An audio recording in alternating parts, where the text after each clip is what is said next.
Bonjour à toutes et à tous. Je suis très heureux d'être avec vous pour cette finale 2021 un peu particulière de ma thèse en 180 secondes de l'Université Paris-Saclay.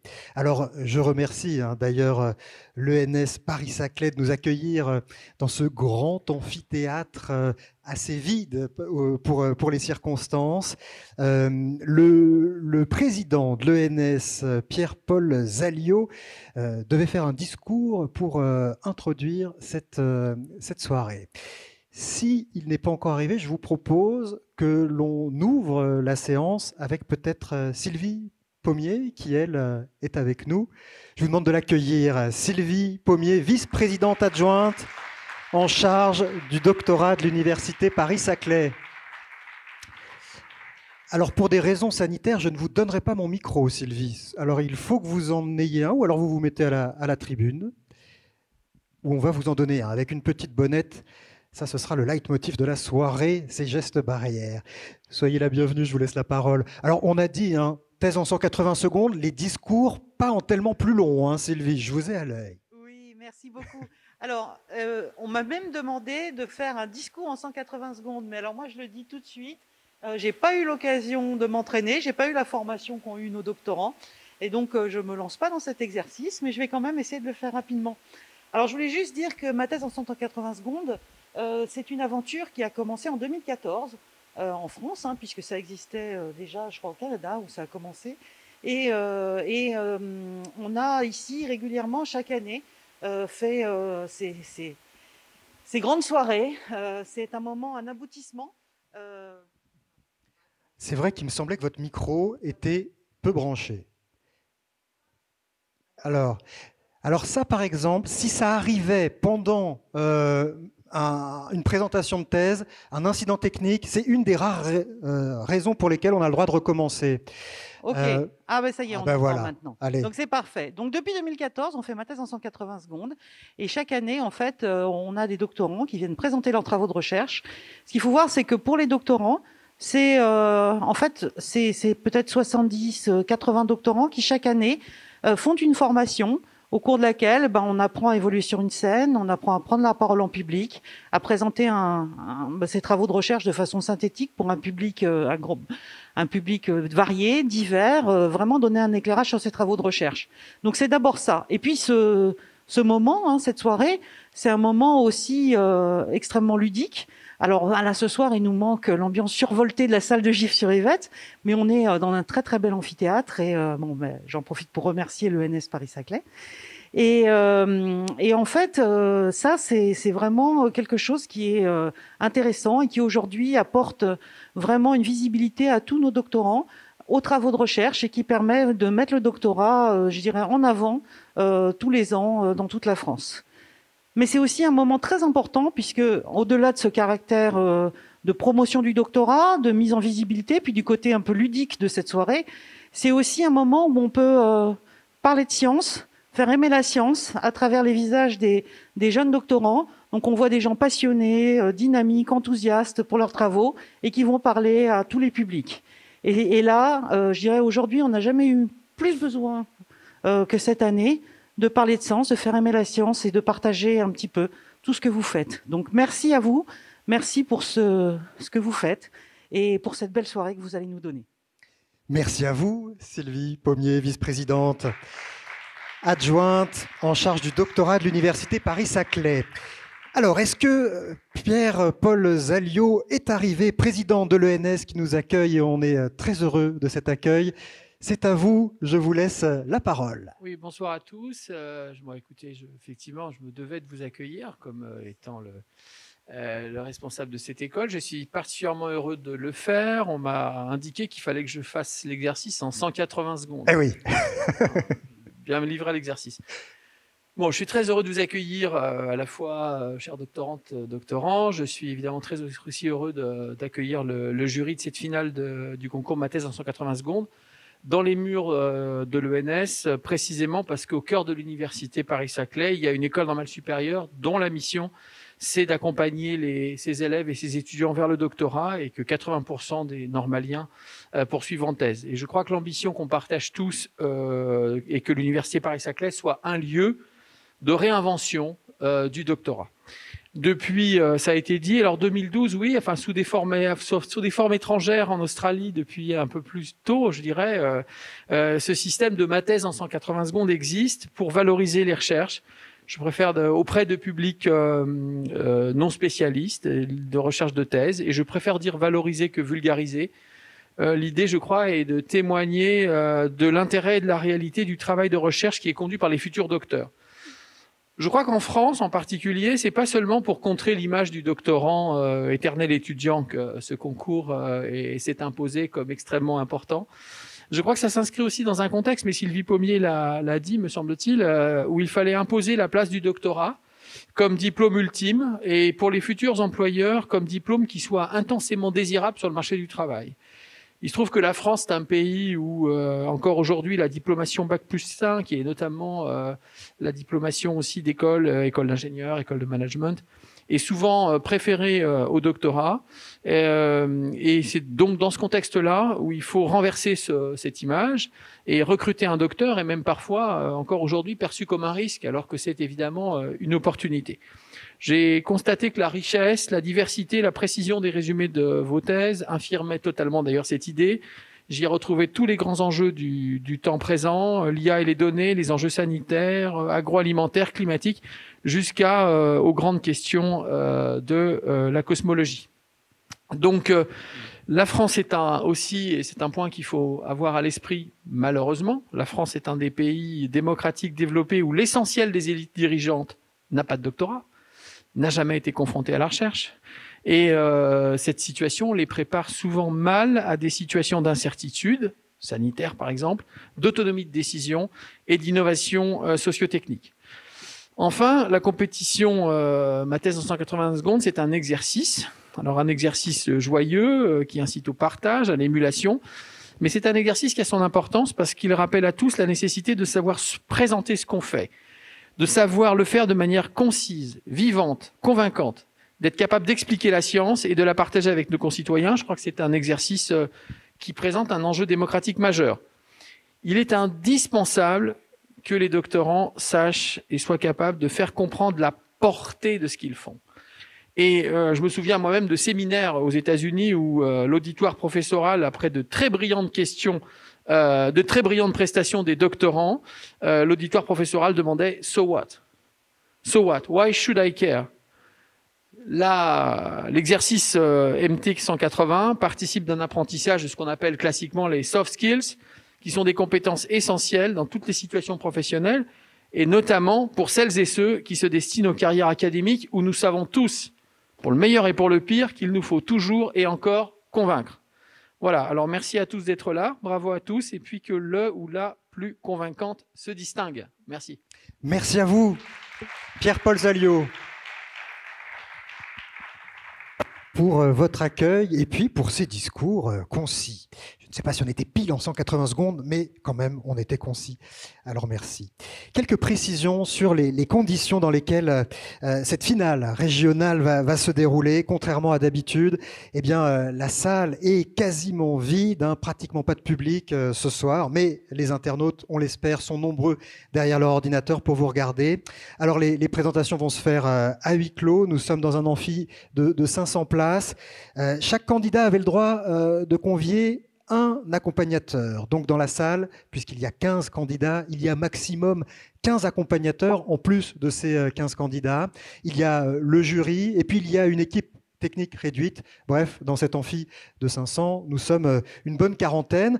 Ça ne vous empêchera pas d'essayer de faire du bruit et d'essayer de faire vivre cette soirée. Et ça n'empêchera pas les internautes qui nous regardent, eux aussi, de faire vivre cette soirée via les réseaux sociaux. Alors sur Twitter avec le hashtag MT180, avec le hashtag UPS Saclay, UP Saclay. Et puis régulièrement, on ira faire un tour du côté des réseaux sociaux pour voir ce que les internautes disent de cette soirée et de vos prestations.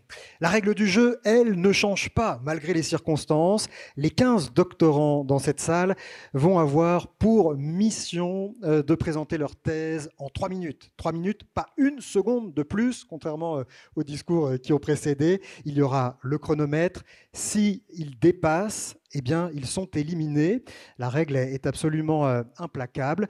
Autrement dit, le conseil, si le chrono dit 180, ne terminez pas votre phrase, interrompez-vous et vous êtes encore dans la compétition. Si vous continuez de parler, vous n'êtes plus dans la compétition. Aux quelques personnes présentes dans la salle. Vraiment, je vous le dis, mais faites-y très attention, il faut que votre portable soit en mode avion, soit éteint. C'est-à-dire que si pendant les présentations un portable sonne, on n'interrompt pas la prestation.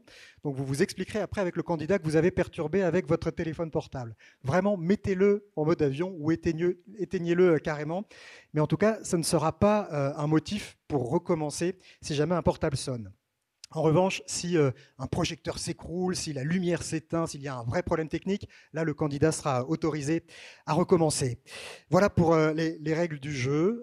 Les candidats seront évalués par un jury de 5 personnes que je vous présente tout de suite. Il y a le président du jury. Vous pouvez vous lever, les membres du jury, pour qu'on vous identifie bien. Moi, je serai les candidats, je les applaudirai. Ça mange pas de pain, ça les met en bonne... Alors au centre, il y a Mac Lesguy, une figure même masquée que l'on connaît bien, producteur et animateur du magazine scientifique hebdomadaire E égale M6, qui fête, je crois, ses 30 ans tout juste. Là, samedi prochain, je crois qu'il y a une spéciale 30 ans d'E égale M6. Il y a aussi des magazines en prime time, spécial E égale M6, l'histoire au quotidien, un spécialiste de la vulgarisation, président du jury cette année. Il y a également avec nous Karine Lemallet, voilà, qui lève la main, responsable de la programmation et de la coordination pour la scène de recherche. La scène de recherche, c'est une structure de l'ENS Paris-Saclay qui développe des projets alliant sciences et arts. On sera curieux d'avoir votre regard sur ce qui se passe ici ce soir.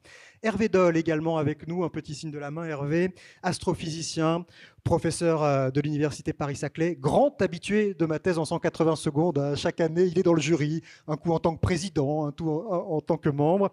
Et il est vice-président de cette université en charge de la branche art, culture, sciences et société. Et puis avec nous également Gérald Kenanian. Gérald Kenanian, microbiologiste de formation, il travaille au ministère de l'économie, des finances et de la relance à la direction générale des entreprises en tant que chargé de mission Deep Tech. Voilà pour la carte de visite. Et puis Mathis Duguay.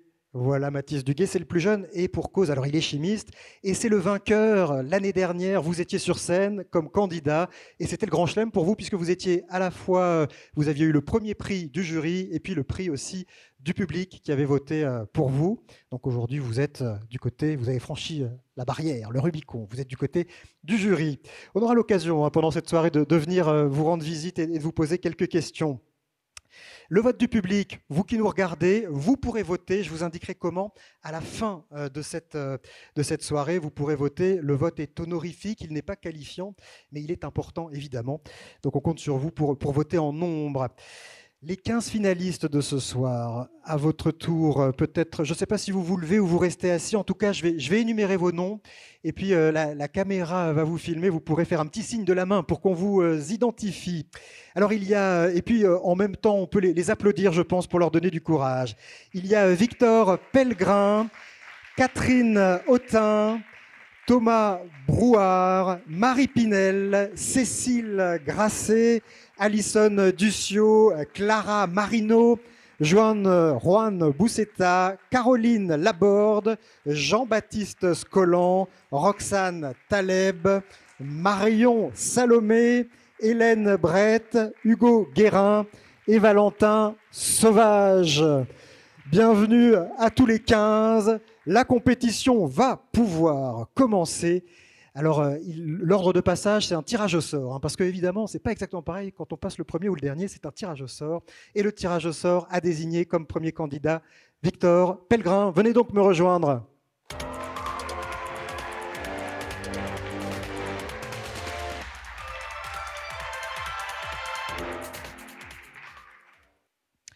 Alors, les candidats ont le droit d'enlever leur masque juste le temps de la présentation.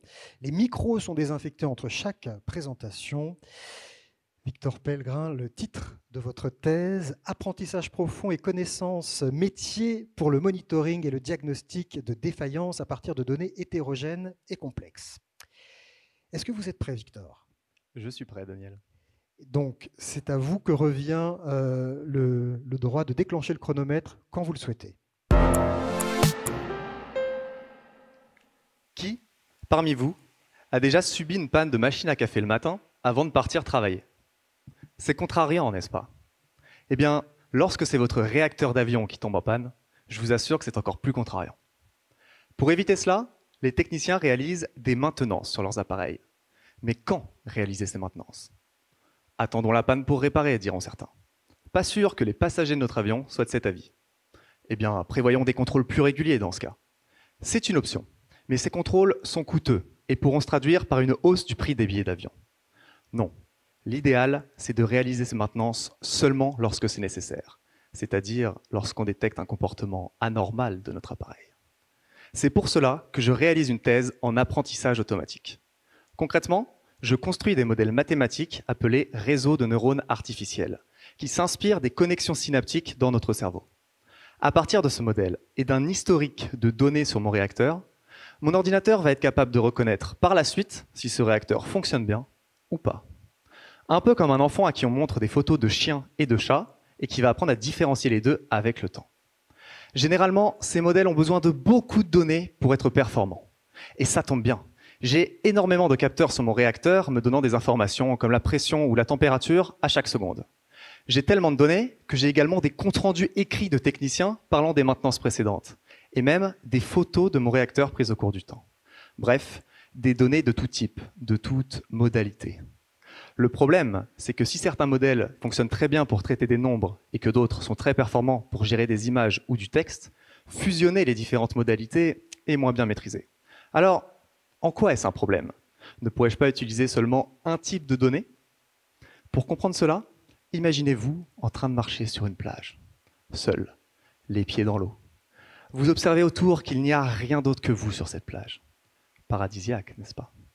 Mais l'instant d'après, vous entendez un grondement sourd, annonçant un gros orage. Fini le farniente.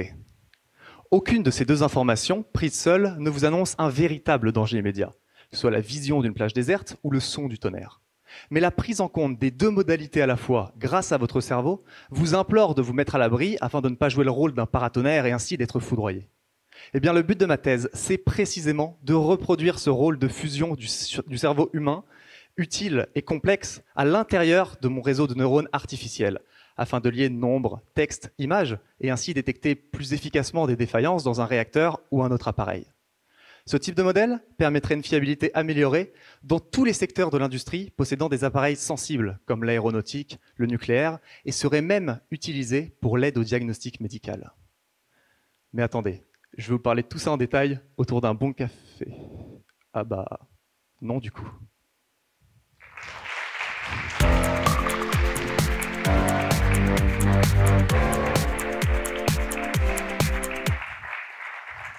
On se sent mieux après. C'est un meilleur moment après qu'avant. C'est un meilleur moment après qu'avant. Du coup, alors c'est par tirage au sort hein, pour savoir l'ordre de passage. Oui. Quand vous avez su que vous passiez en premier, c'était plutôt une bonne nouvelle pour vous? Je l'ai pris comme un signe du destin. Je me suis dit, bon, bah, tant qu'à faire, autant ouvrir le bal. Ouais. Bon, très bien.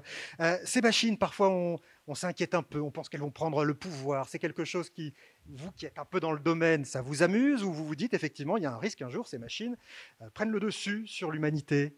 Eh bien, un peu des deux, en fait, parce que même nous qui sommes à l'intérieur, on n'a pas forcément toutes les réponses, mais je pense qu'on est encore très loin, en tout cas, de ce stade-là, même s'il y a des travaux qui commencent pour essayer de reproduire une conscience, et donc pourquoi pas aller plus loin, mais on reste en toute maîtrise, normalement, en tout cas de leur possibilité d'autonomie, en tout cas.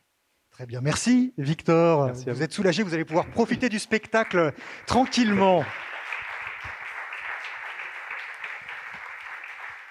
Et nous allons pouvoir à présent accueillir Catherine Autain.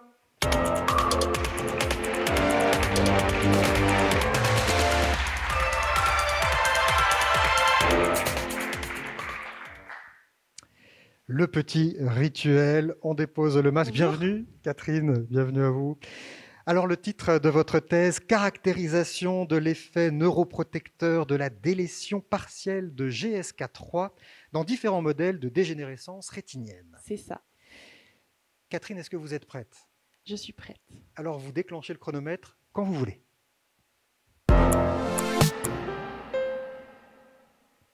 Imaginez que vous vous promenez dans la forêt. Le temps passe, la balade est agréable. Puis vous arrivez à un croisement. 2 chemins s'ouvrent à vous. D'un côté, un chemin sombre qui vous inspire peu confiance. De l'autre côté, un chemin lumineux, aux couleurs chatoyantes. Vous avez envie de prendre ce 2e chemin, n'est-ce pas? Pourtant, avec le temps, et sans vraiment vous en apercevoir, c'est le premier que vous empruntez. Et celui-ci vous mène à une mort certaine. Avec l'âge, un phénomène similaire se produit dans notre rétine, où les cellules vont peu à peu mourir. On parle de dégénérescence rétinienne. Parmi les pathologies les plus répandues, on a le glaucome, ou la dégénérescence maculaire liée à l'âge, la DMLA. Mon équipe a entre autres pour défi de ralentir, ou mieux, d'empêcher la survenue des dégénérescences rétiniennes. Avant tout, il faut comprendre pourquoi les cellules meurent. Qui est responsable? Mon hypothèse est que le responsable est GSK3. Son nom complet, la glycogène synthase kinase 3. Mon travail de thèse consiste justement à comprendre l'implication de GSK3 dans le devenir des cellules rétiniennes. On peut représenter GSK3 comme un panneau de signalisation à cette intersection des chemins menant vers la vie ou la mort. Mais comment modifier cette signalisation cellulaire pour garder nos cellules en vie? Pour comprendre l'intérêt de GSK3, j'ai retiré ce panneau du chemin et essayé de générer des souris transgéniques dépourvues de GSK3 dans leur rétine. Le résultat était surprenant. Les souris n'avaient pas de rétine. Extinction des feux. GSK3 est donc nécessaire pour garder les cellules en vie. Nous sommes face à un dilemme. Lorsque GSK3 est présent, les cellules meurent, comme c'est le cas au cours du vieillissement. Mais lorsqu'on retire GSK3, les cellules meurent aussi. Et si la solution était de moduler la dose de GSK3? Pour ce faire, j'ai diminué la quantité de GSK3 dans la rétine de mes souris. Et cette fois, les souris étaient préservées des dégénérescences rétiniennes. Ainsi, la signalisation GSK3 n'indique pas qu'un seul chemin. Et c'est bien en diminuant la quantité de GSK3 dans notre rétine que nous pouvons la préserver des dégénérescences. Mon travail se poursuit pour mener un nouveau traitement. J'espère permettre à chacun de pouvoir profiter du chemin ensoleillé le plus longtemps possible.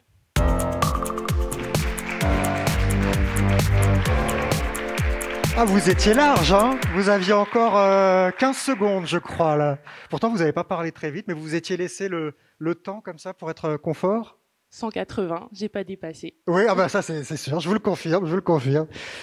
L'idée de ce chemin dans la forêt, ça vous est venu comment? Vous êtes une adepte de ces chemins en forêt? On vous l'a soufflé? Qu'est-ce qui vous a amené à nous emmener en forêt? Je pensais que c'était une belle métaphore pour signaler, pour la signalisation cellulaire justement, un peu cette idée de signalisation de 2 chemins.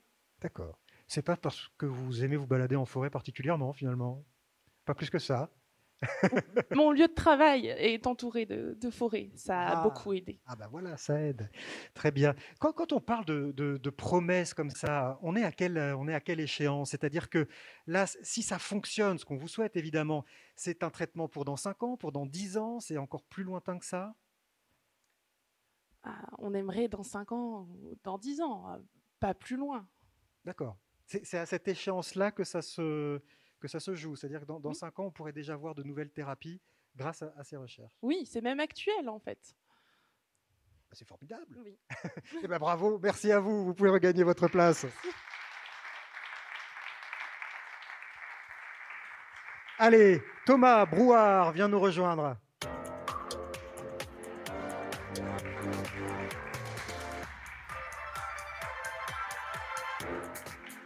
Petit geste Bonsoir. du coude pour se donner du courage.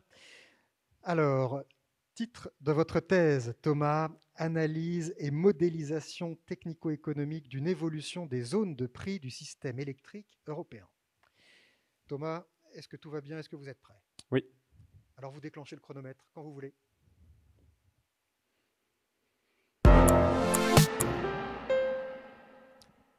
Quand j'allume l'ampoule de ma salle de bain, l'électricité arrive vite, très vite, à la vitesse de la lumière en fait. Pourtant, cette électricité ne se téléporte pas. Elle a ses propres autoroutes constituées de lignes à haute tension, et ces lignes forment un réseau qui couvre tout le continent européen, de la Norvège à la Grèce et du Portugal à l'Estonie. Et puisqu'il faut de l'électricité pour moi, mes voisins, les habitants du quartier et quelques centaines de millions d'Européens, parfois un peu tous en même temps, il faut que l'énergie trouve son chemin dans le réseau, des producteurs vers les consommateurs, partout en Europe et sans créer d'embouteillage. Mon objectif, c'est de trouver un mode d'organisation pour que cet équilibre reste possible dans 10, 20, 30 ans. Car aujourd'hui, chaque pays a son propre marché, avec ses propres centrales qui produisent au rythme de sa population et en échangeant avec les pays voisins. C'est un suivi en temps réel, 7 jours sur 7, 24 heures sur 24, et ça marche, sauf pour le climat. En Europe, la production d'électricité est dans le top 2 des secteurs qui produisent le plus de gaz à effet de serre. Dans sa route vers un avenir bas carbone, chaque pays fait donc de la place pour de l'éolien, du solaire, des sources d'énergie qui fluctuent avec la météo. Si bien que dès 2030, les jours de grand vent ou de grand soleil, certaines régions d'Europe pourraient brusquement se mettre à générer beaucoup d'électricité et l'envoyer dans le réseau sans savoir si quelqu'un à proximité comptait allumer l'ampoule de sa salle de bain à ce moment précis. Dès aujourd'hui, on a donc besoin de solutions pour mieux gérer les embouteillages du réseau, afin d'éviter les pannes et les gros écarts de prix à l'avenir.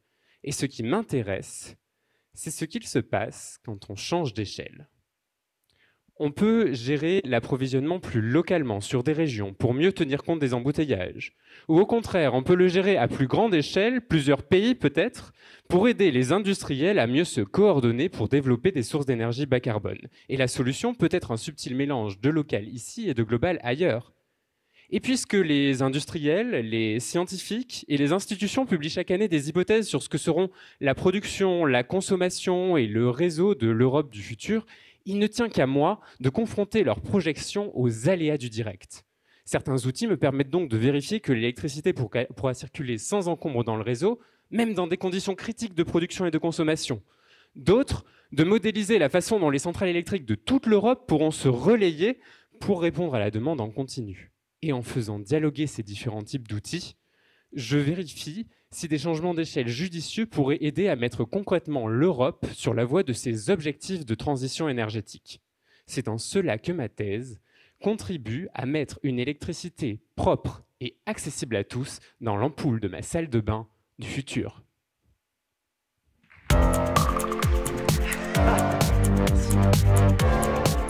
Pile sur le gong. Ça se travaille, ça, d'arriver pile sur le 180. Vous l'avez répété, ça, pour arriver sur le gong. C'est presque la première fois que je réussis. Ça tombe bien, on était là au bon moment. Bon, c'est passionnant. Alors, j'ai vu qu'il y avait ce petit geste de saluer. Vous avez fait du théâtre ou vous vous êtes mis pour l'occasion? Un petit peu, mais il faut dire qu'avec les formations, on nous a beaucoup poussé à être expressif, notamment l'exercice difficile de se filmer soi-même en faisant son pitch. Et ça permet de vachement prendre de recul sur ce qu'on fait en parlant. C'est comme ça que vous vous êtes entraîné, en vous filmant? Ouais, pas mal, et en embêtant beaucoup les gens autour de moi pour qu'ils m'écoutent. D'accord. Il était temps que ça s'arrête pour votre entourage? Je pense. Bon, tant mieux. Ça va peut-être continuer, on ne sait pas.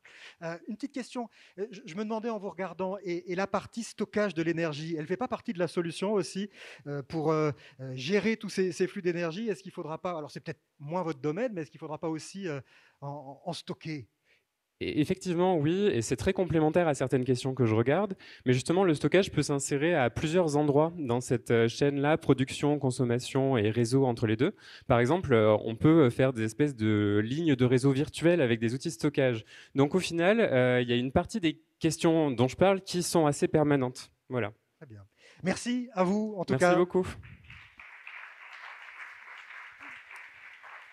Et si nous faisions un petit point sur les réactions des internautes? Mais alors, où est ma webmasteuse?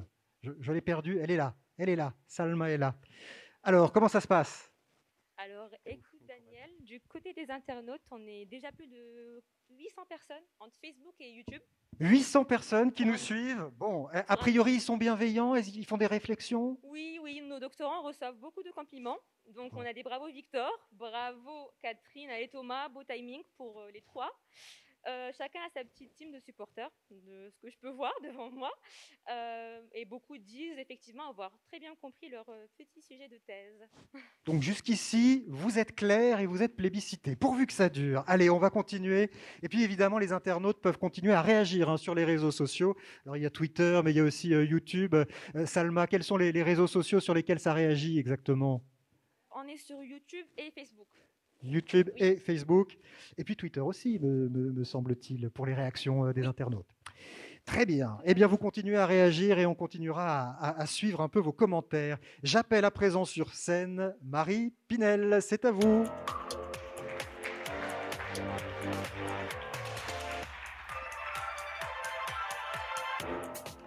Soyez la bienvenue.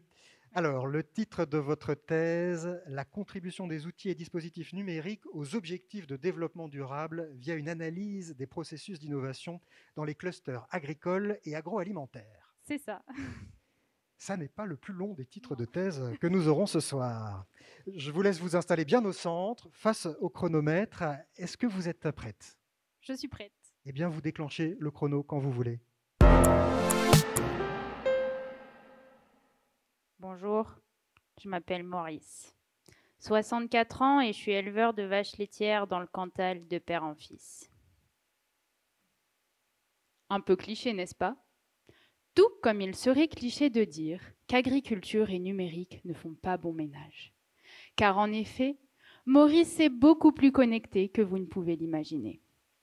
Les bâtiments de sa ferme, ses robots de traite et même ses vaches sont équipés de capteurs, de telle sorte que l'ensemble des données collectées arrivent directement sur son smartphone. Et en un simple clic, il adapte l'alimentation des vaches ou la température de l'étable. Et oui, c'est bien pratique, car cela permet à Maurice de tout mesurer de façon très précise, donc de faire des économies, tout en améliorant le bien-être de ses vaches et en réduisant son empreinte environnementale. C'est tout bénef. Mais d'un autre côté, cela crée une charge mentale supplémentaire.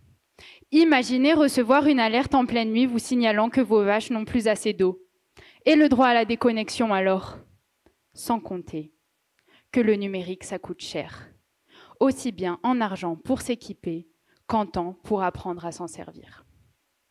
À travers ma thèse, je vais donc chercher à expliquer comment créer les outils numériques agricoles les plus performants et adaptés possibles pour que Maurice puisse en tirer tous les bénéfices sans en subir les conséquences négatives et surtout sans se ruiner. Pour cela, je vais aller voir de nombreux agriculteurs pour les interroger sur les outils qu'ils utilisent. Car j'aimerais comprendre pourquoi ils achètent un robot ou un logiciel plutôt qu'un autre, mais surtout, j'aimerais comprendre quels sont les effets du numérique sur leur métier, ce que cela leur apporte, quels sont les impacts négatifs, aussi bien en termes économiques, sociaux qu'environnementaux. Ensuite, j'irai voir les fournisseurs de solutions pour savoir s'ils intègrent les agriculteurs à leur processus d'innovation ou s'ils préfèrent se la jouer en solo, au risque de ne pas créer des outils réellement adaptés aux exploitations agricoles. Enfin, j'irai voir les structures d'accompagnement et les collectivités territoriales pour savoir comment elles accompagnent cette transition numérique. Et qui sait, peut-être que d'ici quelques années, vous verrez Maurice sur sa nouvelle chaîne YouTube et vous l'entendrez dire. Bonjour, je m'appelle Maurice.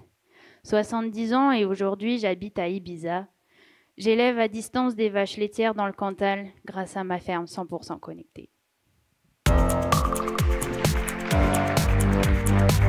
Le juste. Je suis là. Il existe vraiment ce Maurice? Pardon? Il existe vraiment ce Maurice? C'est votre cas? Vous avez une partie de votre famille qui est dans l'agriculture? Alors oui, moi du côté de mon papa, ils sont agriculteurs en Normandie principalement. Et c'est vrai que c'est important de montrer un autre visage de l'agriculture et de montrer que nos agriculteurs vraiment sont modernes et font tout pour nous nourrir dans les meilleures conditions possibles, avec la meilleure qualité d'aliments possible. Et quand vous leur racontez, alors, ça aide peut-être cet exercice de MT 180, justement pour leur raconter ce que vous faites dans votre labo de recherche, ils trouvent ça intéressant, ils trouvent ça utile, comment ils perçoivent votre travail? Alors oui, c'est sûr que dans la mesure où on va chercher à pouvoir les aider à tirer tous les bénéfices possibles du numérique, voilà, eux, c'est sûr qu'ils sont contents d'être interrogés déjà pour nous expliquer comment ils travaillent, quelles sont les pratiques, quels sont les outils qu'ils utilisent. Mais quand ils se disent qu'en plus, c'est pour pouvoir les aider à améliorer leur qualité de vie ou voilà, la rentabilité de leur exploitation, c'est sûr qu'ils sont ravis encore plus de participer. Merci. Alors, vous parliez vraiment au futur, c'est-à-dire que pour le moment, vous n'avez pas encore commencé les rencontres avec les... Alors, j'ai commencé, mais je n'ai pas terminé. D'accord. Ça se passe bien? Super. Ouais, Oui. Du coup, vous voyez du pays? Alors, à cause de la crise sanitaire, on fait beaucoup d'entretiens en visio. Donc, on est vraiment dans le thème de la numérisation. Mais on aime bien aller sur le terrain quand c'est possible aussi. Merci à vous. Merci beaucoup. Et nous allons accueillir à présent Cécile Gasset.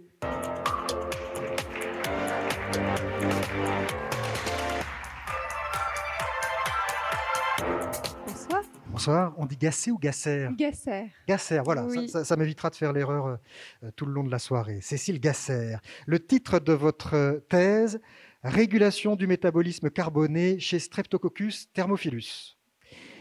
Est-ce que vous êtes prête, Cécile? Oui, je suis. Oui, moi aussi. Alors, 180 secondes, le chrono, quand vous voulez.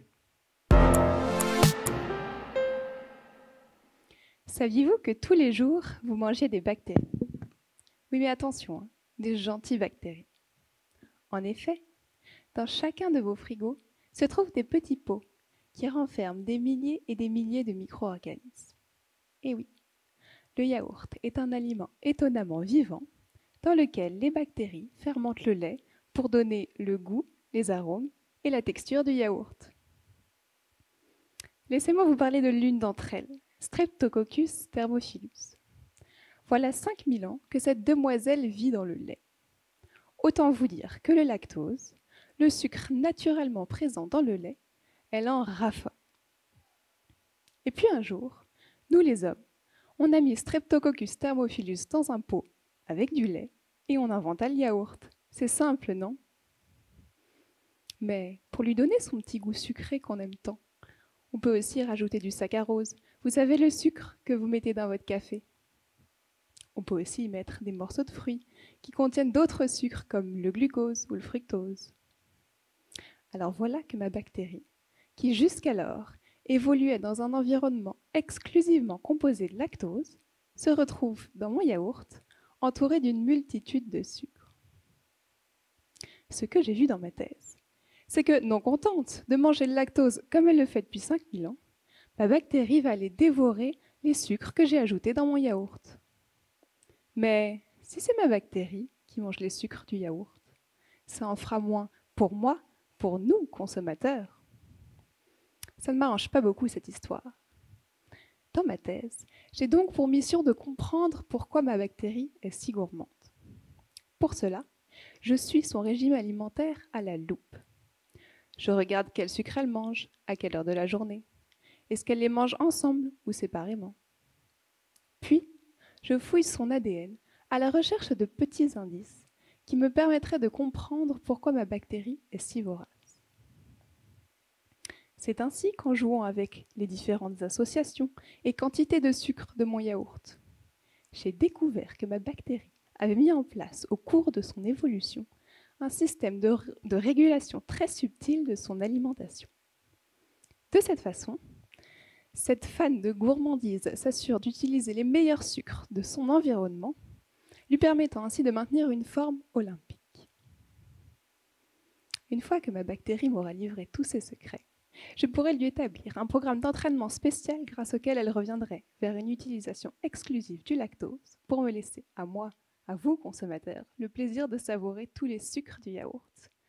Alors, la prochaine fois que vous mangerez un yaourt et que vous serez séduit par son goût si doux et sucré, vous penserez à moi. Merci Cécile. Bon alors question toute bête, si on met d'emblée plus de sucre dans le yaourt, est-ce qu'on s'en sort pas? La bactérie mange du sucre et puis nous, il nous en reste. Ah oui, mais ça nous arrange pas beaucoup parce que nous, on préfère surtout... Alors votre micro marche plus tout d'un coup. Ah voilà. Ah non, c'est parce que je parlais pas dedans. Si, on pourrait rajouter plus de trucs, mais plus de sucre, mais c'est d'un point de vue industriel, où il vaut mieux pour les industriels ne pas rajouter trop de sucre dans le yaourt. On peut imaginer la traficoter, cette bactérie, pour qu'elle devienne moins gourmande en sucre, jouer sur son génome. Ah oui, alors il faut éviter, vaut mieux pas trop modifier l'organisme parce qu'après ça devient pas trop légal. Donc, d'accord. Bon, bah, donc on va éviter de trop... mon idée. Décidément, on va éviter de trop toucher à son ADN. Je suis mal inspiré. Autre question pendant que je vous tiens, ces idées de petites bouteilles que certains vendeurs de yaourt nous vendent en nous disant que ça va nous protéger, nos défenses immunitaires et tout ça. Là-dessus, vous pouvez vous prononcer ou pas? Ça marche vraiment? En tout cas, il y a plein de sciences et plein de recherches qui est faite à ce sujet. Donc, tout ce qui est dit, il y a énormément de recherches dessus. Donc je peux vous assurer que ce n'est pas des blablas, tout ça, et qu'il y a vraiment des études qui sont faites et que c'est très étudié. D'accord. Voilà. L'avenir est dans le yaourt. Pardon? L'avenir est dans le yaourt. Ah bah, tout à fait. C'est vous qui le dites, hein, c'est pas moi. Mais... Merci à vous, Cécile. Vous pouvez regagner votre place. Alors, un petit tour dans le jury. À tout seigneur, tout honneur, donnons un micro à Maclesguy qui trône au milieu. Là, je l'ai pile en face de moi. Voilà, il vous arrive par derrière. Je rappelle donc, producteur depuis 30 ans de cette émission E égale M6. Qu'est-ce que vous pensez de nos 5 premiers candidats à Mac? Eh bien, écoutez, je pensais ce matin, j'étais invité sur France Inter et l'animatrice m'a dit Maclesguy, est-ce qu'il y a une bonne et est-ce qu'il y a une mauvaise science? J'ai répondu, à mon avis, non. La science, c'est la science. Elle est là pour expliquer le monde qui nous entoure et donner des pistes pour éventuellement l'améliorer. Mais je pensais, in petto, il n'y a pas de bonne et de mauvaise science, mais par contre, il y a de bons et de mauvais chercheurs. Et je suis très content parce que dans ces 5 premières thèses, je vois que de l'enthousiasme, de la passion sur des sujets qui nous touchent à un moment ou à un autre. Hein. On a tous pris l'avion, on est tous branchés sur Electricity Map, hein, pour ceux qui s'intéressent au prix de l'électricité. On mange des yaourts et bien évidemment, on va dans les campagnes, on espère le meilleur pour nos agriculteurs.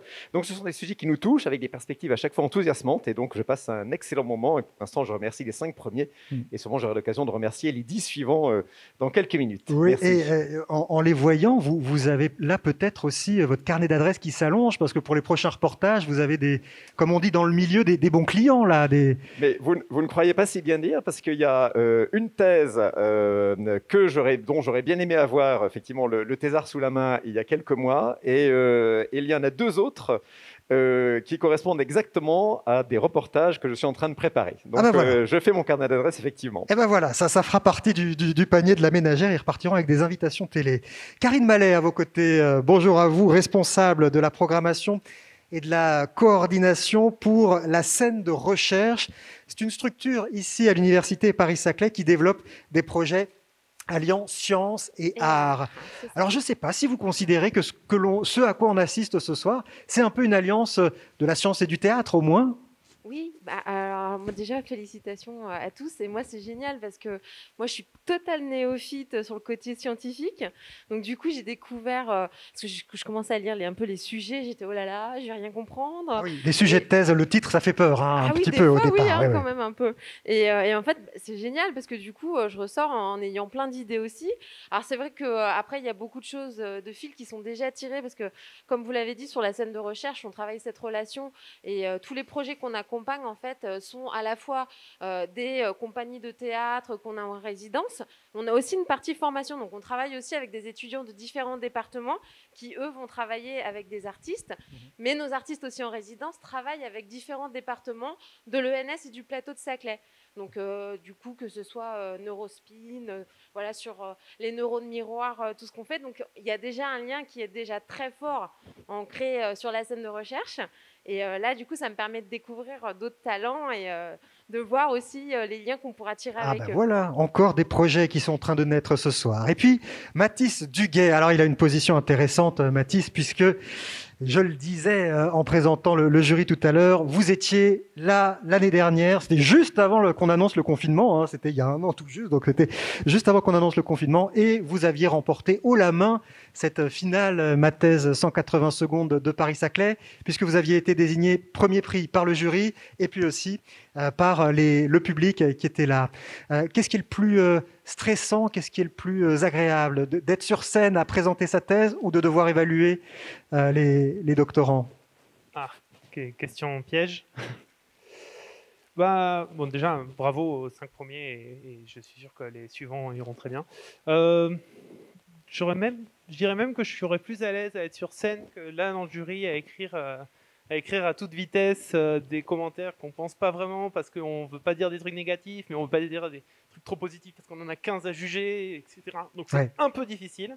Faut aller vite, c'est vrai que c'est un exercice rapide. Vous vous êtes fixé quels critères pour évaluer ces candidats? Alors, c'est pas nous qui nous les avons fixés, c'est le... Oui, quand je dis vous, c'est le jury. Le règlement, de toute façon, les candidats le savent, les critères, ils sont sur la justesse du discours, ce que citait... je ne la vois plus. Tout à l'heure, la justesse du discours, la capacité à... donc, pas vulgariser, mais faire valoriser leurs travaux de recherche, faire de la bonne médiation scientifique, qu'on comprenne de quoi ils parlent. Mais également, ils ont comme consigne de parler de ce qu'ils font dans le labo aussi, et d'être capable de contextualiser toutes leurs recherches, sachant que je sais que pour un doctorant, c'est hyper compliqué, enfin pour moi ça l'était, hyper compliqué de contextualiser une recherche alors qu'on fait un sujet ultra pointu, et qu'il faut quand même le mettre en contexte sur une gamme énorme. Oui, on sent que vous n'êtes pas complètement passé de l'autre côté, vous êtes encore très en empathie avec nos candidats. Ah oui, mais je pense que je ne serai pas en empathie. Merci Mathis. Bon courage pour juger et jauger ces 15 candidats. On va reprendre avec une session de 3 candidats. C'est Alison Duccio qui nous rejoint.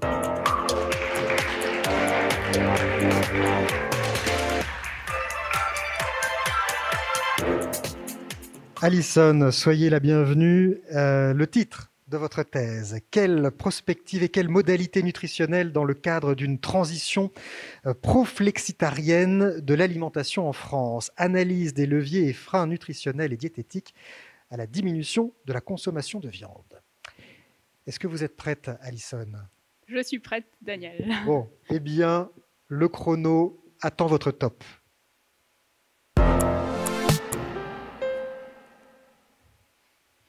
J'ai une copine qui a arrêté de manger de la viande. Elle appréciait la viande, la bonne entrecôte grillée et saignante à cœur, et le foie gras. Mais elle a arrêté.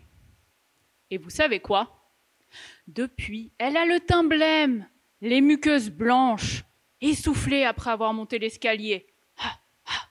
Elle m'a confié qu'elle était allée consulter et que le médecin lui avait recommandé de consommer de nouveau de la viande, surtout de la viande rouge, à chaque repas et pendant au moins 15 jours. Elle m'a demandé ce que j'en pensais, moi qui fais une thèse en nutrition. Eh bien, c'est vrai qu'en mangeant de la viande, on prend moins le risque de manquer de fer, d'être anémié. En même temps, il ne faut pas en manger trop. Les autorités de santé publique recommandent de manger moins de 500 grammes de viande rouge par semaine. Ça correspond environ à 3-4 portions par semaine max. Plus exactement, une portion type de viande cuite correspond à la taille de la paume de la main et à l'épaisseur du petit doigt. Évidemment, les portions recommandées ne sont pas les mêmes pour vous ou pour votre enfant. Et ça tombe bien, nos mains non plus ne font pas la même taille. Ce repère est assez bien fait. Mais que se passe-t-il pour la santé si on décide d'en consommer moins? C'est le cas en France d'une personne sur 5 aujourd'hui. La tendance consiste à prendre majoritairement des repas sans viande et à se faire plaisir de temps en temps, lors de repas festifs par exemple. C'est ce que l'on appelle la tendance flexitarienne. Peut-on s'en passer sans développer de sérieuses carences? Je dirais que oui, pour la majorité des adultes. En fait, ce qui compte, c'est ce que l'on mange par ailleurs. Mais qu'est-ce que l'on mange à la place? Franchement, ça devient chaud patate de se nourrir. Du coup, Pour guider le flexitarien en devenir, j'ai d'abord pris connaissance de ce que la population générale, vous, moi, avons l'habitude de manger. Puis j'ai optimisé le régime moyen des Français de manière à ce qu'il soit davantage sain. Moins de charcuterie, un peu moins de viande rouge, plus de légumes, un peu plus de fruits. Tout en optimisant, j'ai forcé mon modèle informatique à remplacer l'ensemble des viandes par d'autres aliments. Ah, des aliments qu'on a peu l'habitude de consommer en France, mais qui sont intéressants sur le plan nutritionnel. Comme par exemple, oui, les lentilles ou le quinoa. Je teste dans quelle mesure on peut baisser la viande sans que cela altère la qualité de l'alimentation, soit globalement mauvais pour la santé. Par exemple, pour ce faire, je calcule des niveaux d'apport en fer, puis on en déduit un risque d'être anémié. L'objectif à terme est de réussir à personnaliser l'approche, de manière à pouvoir recommander plus ou moins de viande en fonction de l'individu, de ce qu'il est et de ce qu'il mange.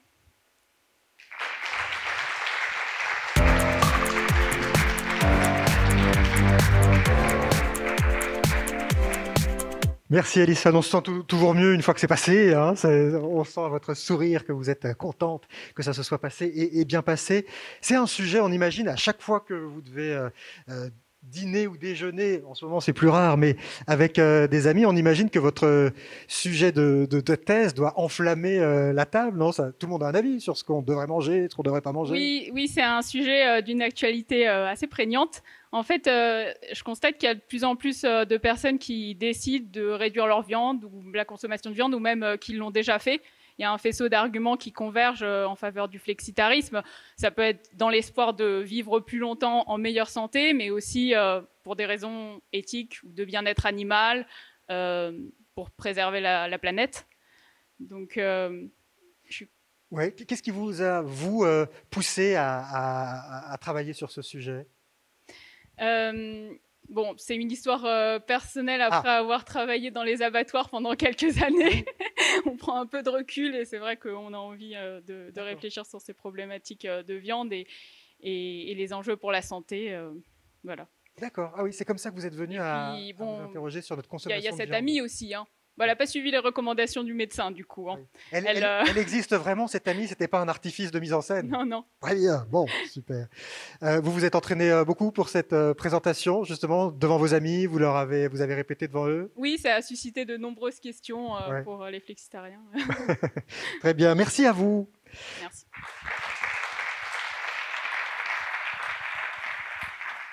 Et Clara Marino vient nous rejoindre pour sa présentation.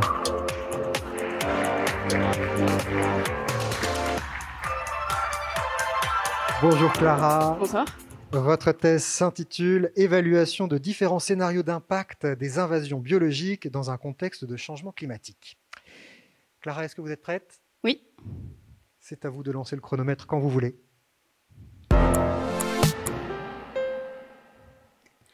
C'est la crise. De la biodiversité, j'entends. C'est-à-dire que nous faisons face à une diminution des populations d'un grand nombre d'espèces sans précédent depuis l'extinction des dinosaures. Sauf que, contrairement à l'ère des dinos, le responsable de cette crise, c'est l'humain, nous, à travers notre mode de vie et nos activités. Dégradation des habitats, changement climatique, les causes sont multiples. Mais moi, je m'intéresse particulièrement aux espèces envahissantes. Ces espèces sont déplacées par l'humain dans un endroit qui n'est pas leur habitat naturel. Pourtant, elles s'y trouvent comme à la maison. Et telle une flopée d'extraterrestres qui viendraient coloniser notre belle planète, elles deviennent envahissantes. Ces espèces ont la particularité de se sentir si bien dans leur nouveau milieu qu'elles perturbent tout sur leur passage. Les autres espèces qui vivaient là, l'environnement et même les activités humaines. C'est un peu comme si quelqu'un déposait un couple d'individus chez vous et que ces inconnus s'installent dans votre salon, dorment dans votre lit, mangent le contenu de votre frigo. Non contents de ça, ils changent la déco, construisent une extension, font plein d'enfants et vous virent de chez vous. Mais, wow, pourquoi vous n'avez rien fait pour les arrêter? Bon, ok, peut-être que vous n'étiez pas préparé à l'arrivée d'envahisseurs. Mais comment ça se fait d'être autant vulnérable?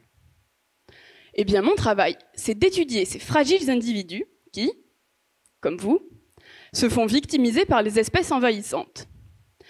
Ces individus, dans mon quotidien, ce sont des animaux, comme les oiseaux. Et j'essaie de comprendre à quoi ils ressemblent, quelles sont leurs habitudes, leurs caractéristiques, bref, je dresse leur profil. Par exemple, j'ai constaté que les gros oiseaux qui vivent au niveau du sol, comme le dodo, voyez un peu le look, sont particulièrement vulnérables aux espèces envahissantes. D'ailleurs, lui, c'est à cause d'elle qu'il a disparu il y a 400 ans.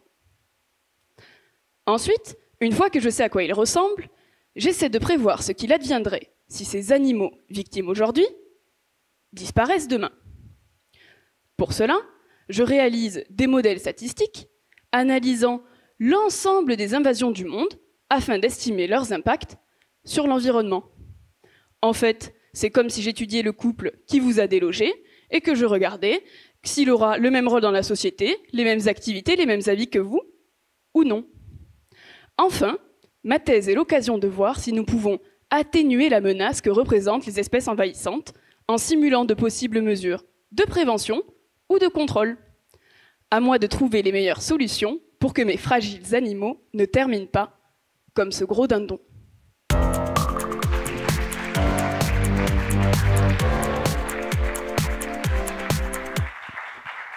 Merci. Est-ce que c'est pas nous, la principale espèce invasive actuellement à la surface du globe? Alors, je considère les espèces envahissantes comme des espèces déplacées par l'homme. Alors, par définition, on n'en est pas une, mais on est le moteur de toutes ces espèces. Oui, finalement, on est un peu responsable de... Ah, on est responsable, oui, 100%. Ah oui, 100%. Il n'y a pas de ces espèces-là, oui. Ouais, il y a des cas de...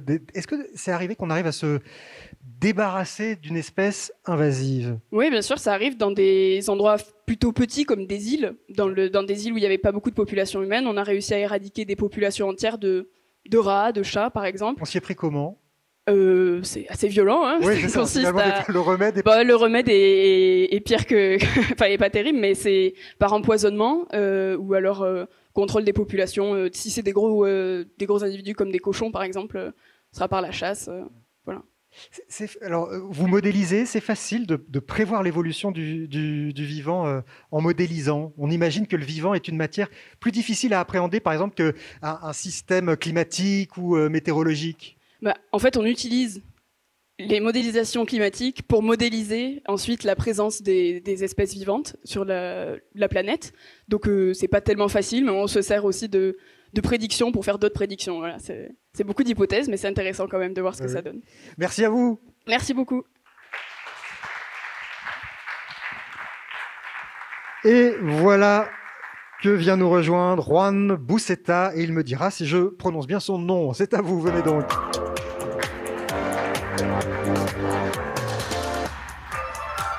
J'aime bien le petit coup de coude que se donnent les candidats pour se donner du courage, parce qu'il faut le dire, contrairement aux autres années, vous avez beaucoup dû travailler à distance, vous entraîner à distance, vous n'êtes pas beaucoup vu en présentiel, comme on dit, et pourtant il y a l'air d'avoir une bonne complicité entre vous. Comment on prononce votre nom? Juan Buceta. Juan Buceta. Juan Buceta. Alors, je donne le titre de votre thèse, Juan. Modélisation de la lyophilisation des vaccins pour gérer le changement d'échelle entre les résultats de laboratoire et la production. Est-ce que vous êtes prêt, Juan? Je suis prêt. Eh bien, c'est quand vous voulez, vous lancez le chrono. C'était la question de l'année 2020. Combien d'étapes faut-il pour trouver un vaccin? Des années? Des mois? Je pense qu'on a tous remarqué qu'il faut accélérer le développement des vaccins. Et aujourd'hui, je vais vous présenter une façon de le faire. Mais d'abord, savez-vous qu'il faut sécher les vaccins pour pouvoir les transporter plus facilement? Et la façon de sécher la plus recommandée est la lyophilisation. Mais qu'est-ce que c'est la lyophilisation en fait? D'une certaine façon, lyophiliser est similaire à faire cuire un gâteau. Dans les deux cas, on prend notre produit, soit les vaccins, soit les gâteaux, on les chauffe et on enlève l'eau. Sauf que dans les cas de la lyophilisation, ça se passe à des très bas pressions. Alors, disons qu'on est en train de développer une recette pour un gâteau. Pour tester la recette, il faut faire cuire les gâteaux dans le four. Un gâteau à la fois. Et ça prend du temps. Donc, il serait plus pratique de faire cuire ma recette dans un format plus petit. Par exemple, comme des muffins. De cette façon, on peut mettre plusieurs muffins à l'intérieur du four et tester plusieurs recettes en même temps. C'est pareil pour les vaccins. Quand on veut développer un vaccin lyophilisé, si on utilise des flacons traditionnels, ça peut prendre des mois, voire des années de recherche. Donc, ce que je vous propose pendant ma thèse, c'est d'utiliser des petits flacons qui me permettent de tester plusieurs formulations par cycle de lyophilisation. Par contre, je ne sais pas si vous avez fait cuire des muffins et des gâteaux, mais moi, depuis que je suis arrivé en France, je regarde Top Chef et je peux vous dire que ce sont des choses différentes. Si je prends une recette pour un muffin, mais je la fais cuire à l'intérieur d'un moule à gâteau, il faut changer la température du four, sinon ça ne va jamais cuire. Bon, c'est pareil pour les vaccins.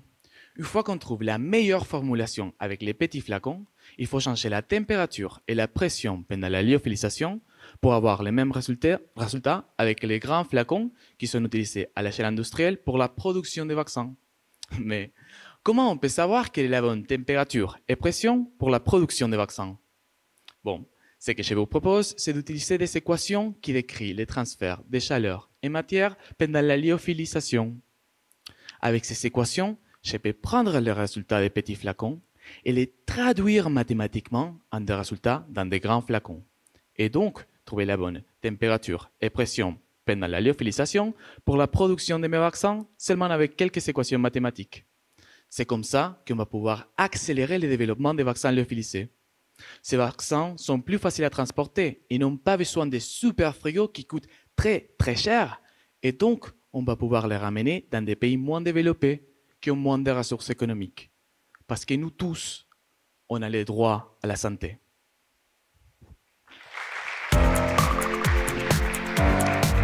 Merci Juan. Ça marche avec les vaccins ARN, la lyophilisation? Quoi, pardon? Ça marche avec les vaccins ARN, la lyophilisation? En fait, normalement, c'est pour les vaccins de virus atténués, normalement, qu'on lyophilisent.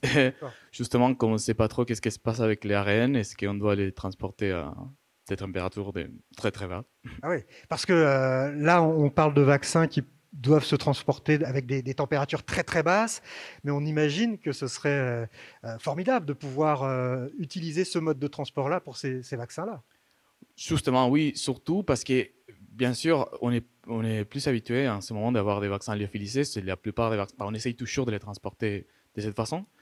Et surtout pour les autres pays. Enfin, ici en Europe, ce n'est pas forcément un problème, mais pour les transports dans des pays plus loin, il va falloir trouver des autres réponses. Très bien. Ça a représenté beaucoup de travail pour vous de préparer cette thèse en 180 secondes? Si ça aurait été en espagnol, je pense que ça va. Mais oui, en français, heureusement, j'ai reçu pas mal d'aide de tout le monde, en fait. Ouais. Enfin, toutes les personnes qui font partie du concours m'ont aidé. Donc voilà. D'accord. Mais c'est-à-dire, c'était un double défi pour vous, justement, vous vous êtes dit, le fait de le faire en français et pas en espagnol, ça faisait partie de l'intérêt de la chose? Justement, oui, c'était une opportunité pour pouvoir améliorer mes capacités oratoire en français. Eh bien, bravo, c'était très réussi. Merci à vous, Juan. Merci. Alors, du côté des internautes, Salma, est-ce que la salle est toujours comble? Est-ce qu'on a toujours des messages qui arrivent sur les réseaux? Alors, c'est toujours aussi enflammé du côté des internautes, amis et familles qui sont là pour vous encourager nos doctorants. On est toujours plus de 800 personnes en direct. Bon, ils sont toujours là, formidable. Toujours, oui. Beaucoup de questionnements, pas d'incompréhension, mais de curiosité de la part des internautes. Et je voudrais aussi ajouter qu'on a de beaux retours sur les slides utilisés. C'est vrai, c'est tout un art, hein, parce que une slide seulement derrière, il faut la choisir, et on voit qu'ils ont fait à chaque fois dans l'originalité, la simplicité. Allez, on poursuit avec les présentations. C'est Caroline Laborde qui vient me rejoindre. Caroline, venez donc.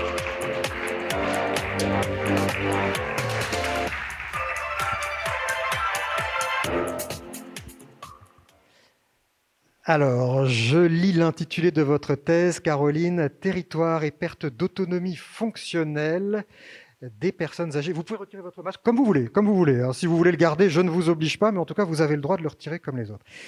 Alors, je reprends le titre de la thèse, « Territoire et perte d'autonomie fonctionnelle des personnes âgées, le rôle de l'environnement socio-économique, socio-sanitaire et physique ». Est-ce que vous êtes prête? Oui. Oui? Un vrai oui? Alors, c'est un oui. C'est quand vous voulez.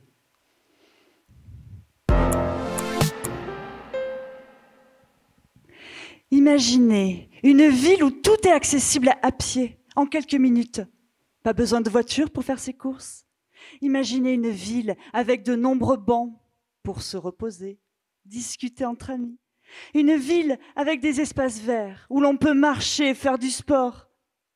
Vous en pensez quoi? Moi, je veux vivre dans cette ville et je crois que ma grand-mère, qui a 90 ans, aimerait encore plus. Car cela pourrait réduire son risque d'être dépendante. Sauf accident, on ne devient pas dépendant du jour au lendemain. C'est un processus, un engrenage. Ma grand-mère souffre d'arthrose. Elle a mal partout.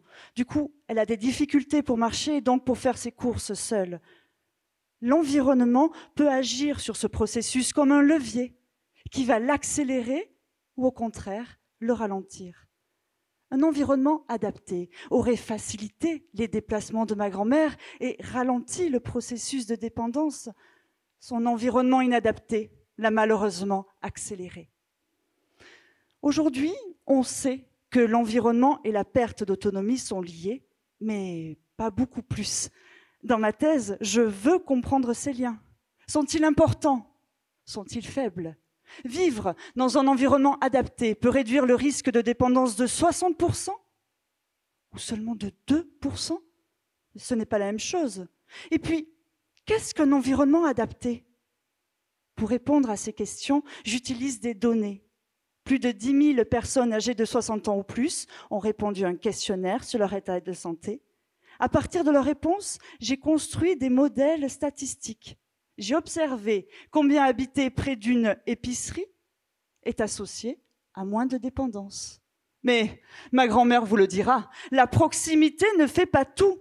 Aller à l'épicerie est pour elle un vrai périple. Il faut qu'elle monte une côte et puis il n'y a pas de trottoir, donc elle ne se sent pas en sécurité. J'ai donc introduit dans mes modèles les obstacles que disent rencontrer les personnes âgées lors de leur trajet. Je considère donc la proximité des services et la qualité de l'aménagement urbain pour évaluer la complexité de leur lien avec la dépendance. En ce moment, j'essaie d'intégrer les espaces verts dans mes modèles. Ce sont des lieux d'activité physique, mais aussi de lien social pour les personnes âgées, et je veux observer leur lien avec la dépendance. Ma thèse éclairera la décision publique. Elle offrira un support pour les villes. Elle les aidera à proposer un cadre de vie adapté pour les personnes âgées qui sont de plus en plus nombreuses. Dès à présent, elle donne des clés pour favoriser l'autonomie de ma grand-mère et la nôtre dans quelques années.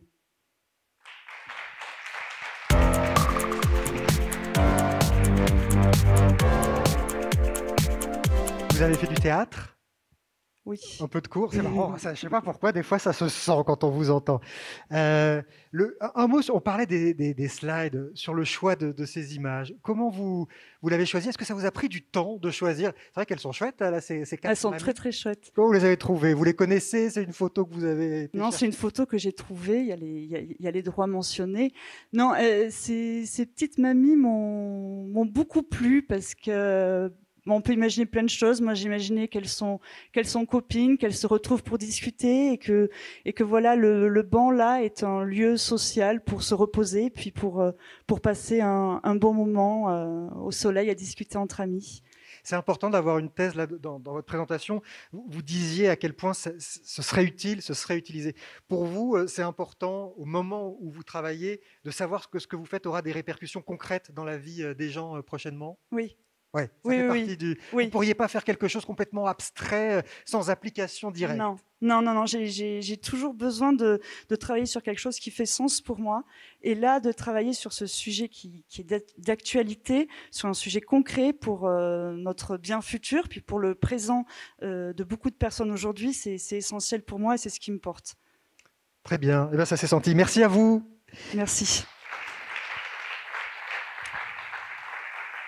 À présent, Jean-Baptiste Scolan ou Scolan nous rejoint.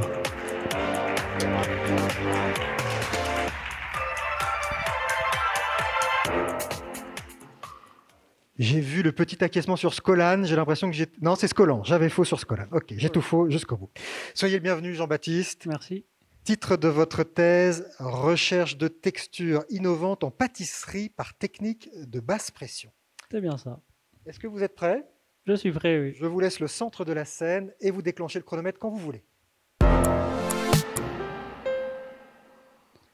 Savez-vous que toutes les pâtisseries que nous dégustons ont été inventées il y a plusieurs siècles?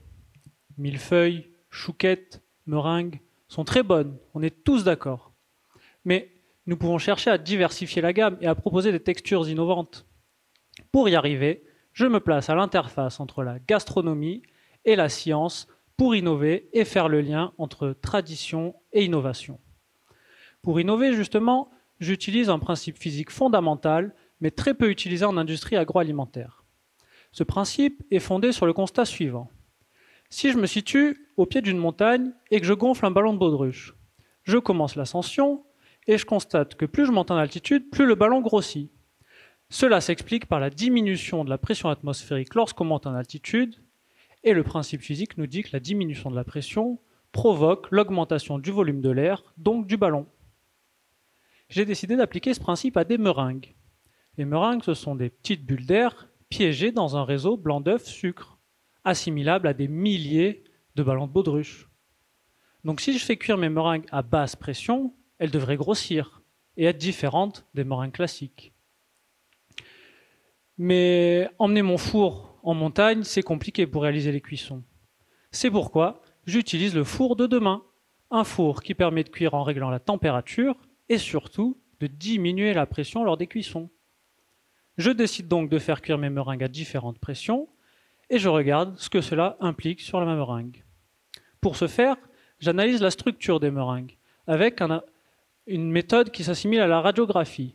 Je peux ainsi avoir des informations sur les bulles d'air et sur l'épaisseur du réseau blanc d'œuf sucre. Ensuite, j'analyse la texture avec un appareil qui va simuler un croc. J'ai ainsi une information sur la dureté des meringues. Et enfin, je goûte les meringues pour savoir si elles sont bonnes. Et pour cette étape, j'aurai besoin de votre expertise pour réaliser une analyse consommateur. Après optimisation des paramètres de cuisson, j'obtiens une meringue innovante, qui n'est autre que la recette de la meringue traditionnelle, mais avec un procédé innovant. On est bien dans l'innovation au service de la tradition. On obtient ainsi une meringue ultra aérée, légère en bouche et qui fond lorsqu'on la croque. Elle donne l'impression de croquer dans un nuage. Cette étude, elle me permet donc de modéliser l'utilisation d'un four cuisant à basse pression par l'intermédiaire des meringues et surtout, elle ouvre des nouvelles expertises. On imagine déjà des cakes ultra alvéolés, des pains également ultra alvéolés, des nouvelles recettes avec comme objectif de toujours avoir des nouvelles textures pour des nouvelles émotions. Car comme le dit le chef étoilé Thierry Marx, la cuisine, c'est donner de la mémoire à de l'éphémère.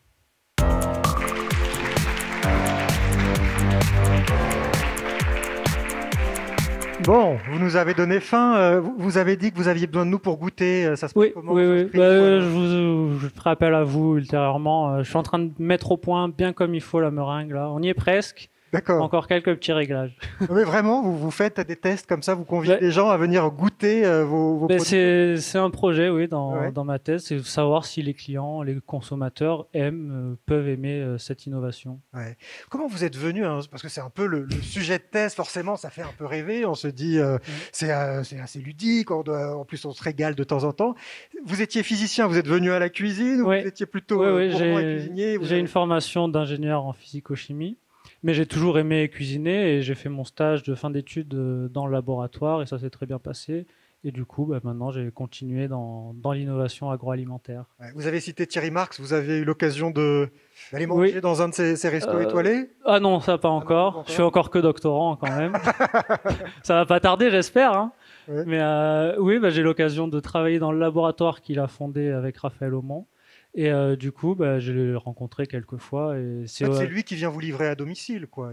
Oui, c'est surtout qu'il vient donner son expertise et sur mes produits que j'ai créés. Et donc, c'est quand même pas un conseil qu'il faut ignorer. En fait, c'est encore plus classe. Vous cuisinez pour Thierry Marx. On peut dire ça comme ça. Félicitations, bravo à vous. Merci beaucoup. Très bien.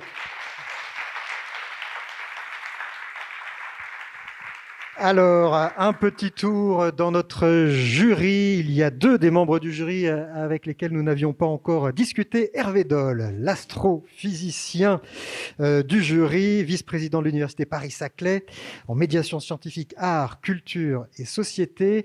Alors, vous étiez là il y a 2 ans comme président du jury, l'année dernière comme membre du jury. Vous êtes un habitué du... Comment vous les trouvez cette année? Toujours très bien, j'imagine qu'on m'entend. Toujours très bien, et il n'y a vraiment pas de routine avec ma thèse en 180 secondes, c'est ça qui est épatant. D'abord, je suis étonné par les titres des thèses qui sont au mieux incompréhensibles, au pire complètement obscurs, donc ça j'adore, sauf quand c'est parfois un thème que je connais. Et puis les prestations sont absolument impressionnantes. C'est un plaisir absolu de voir cette jeunesse mûre, hein, le monde de demain, on le voit à travers vous, à travers vos travaux, hein, les recherches, et puis cet enthousiasme, toutes vos qualités pédagogiques, de médiation, de recherche en fond qu'on perçoit, qu'on arrive à percevoir. Alors parfois on se dit mais comment ils vont y arriver, qu'est-ce qu'ils font au quotidien, parce qu'on sait que vous allez y arriver évidemment. Donc non, c'est un ravissement annuel. On m'invite chaque fois, je viens avec grande joie. J'espère que ça continuera, mais en tout cas, j'en profite. Hein, voilà. Oui, je ne suggérais pas que vous vous incrustiez, hein, Hervé. Je sais que vous êtes invité. Je ne suis pas une espèce invasive. Comme ça a été dit. Vous êtes évidemment le bienvenu. Et puis, dans le jury, Gérald Kenanian. Alors, vous êtes microbiologiste de formation, c'est-à-dire que vous avez fait une thèse en microbiologie. Puis là, vous avez un peu été dérouté, puisque maintenant, vous travaillez au ministère de l'économie, des finances et de la relance à la direction générale des entreprises. Il n'y a pas que les thèses qui ont des titres à rallonge, des fois aussi les emplois. Vous êtes chargé de mission dans la deep tech. Qu'est-ce que vous pensez de ce que vous avez vu là?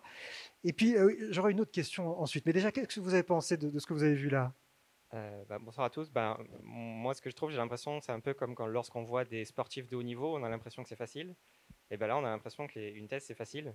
Donc ça, c'est quand même quelque chose je trouve très, très intéressant, la diversité des sujets, etc.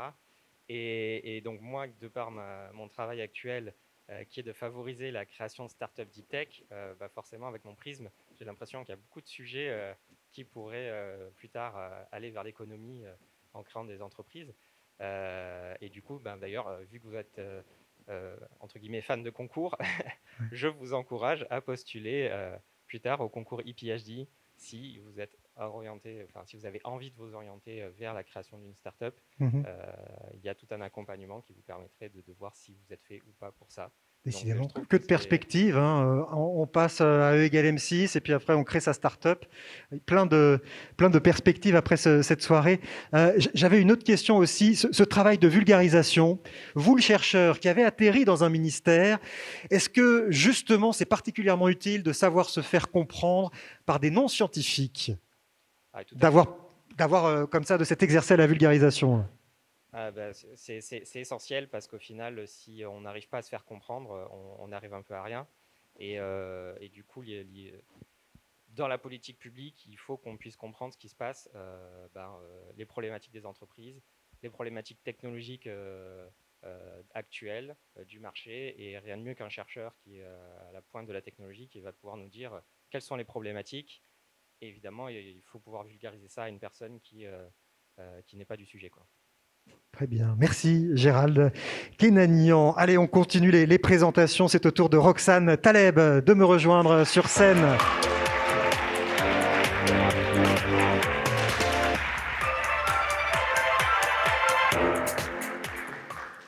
Soyez la bienvenue, Roxane. L'intitulé de votre thèse, fissuration en fatigue multiaxiale vibratoire et combinée d'alliage de titane et d'Inconel. Exactement.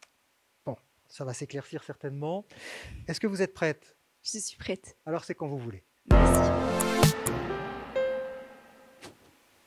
Imaginez, en finale de la Coupe du Monde, votre équipe préférée perd le match à la dernière minute. Alors, par un excès de colère, vous vous levez et votre téléphone glisse de votre poche et tombe sur le sol. Vous le ramassez et une fissure est apparue dans un coin. Bon, première chose que vous vous dites, ça va, c'est qu'un coin. Deuxième réflexion, C'est quand même pas très loin de la caméra frontale, alors peut-être qu'au prochain choc, vous ne pourrez plus faire de selfie et ça vous embête. Troisième réflexion, vous vous dites que vous aimeriez éviter d'en racheter un parce que vous n'êtes peut-être que thésard après tout. Bon, c'est clair qu'au prochain choc intense, votre écran va se briser. Mais pensez à votre utilisation. Si vous tapotez dessus tous les jours de manière répétée, et si en plus de cela, votre téléphone ne cesse de vibrer, ne serait-il pas possible que la fissure progresse ? Eh bien, ce sont ces mêmes questions que se posent les ingénieurs en aéronautique à propos des moteurs d'avion. La présence de fissures au sein des matériaux composant le moteur est inévitable, mais leur propagation doit être maîtrisée pour garantir la sécurité des passagers, nous tous. Or, actuellement, elle ne l'est que partiellement.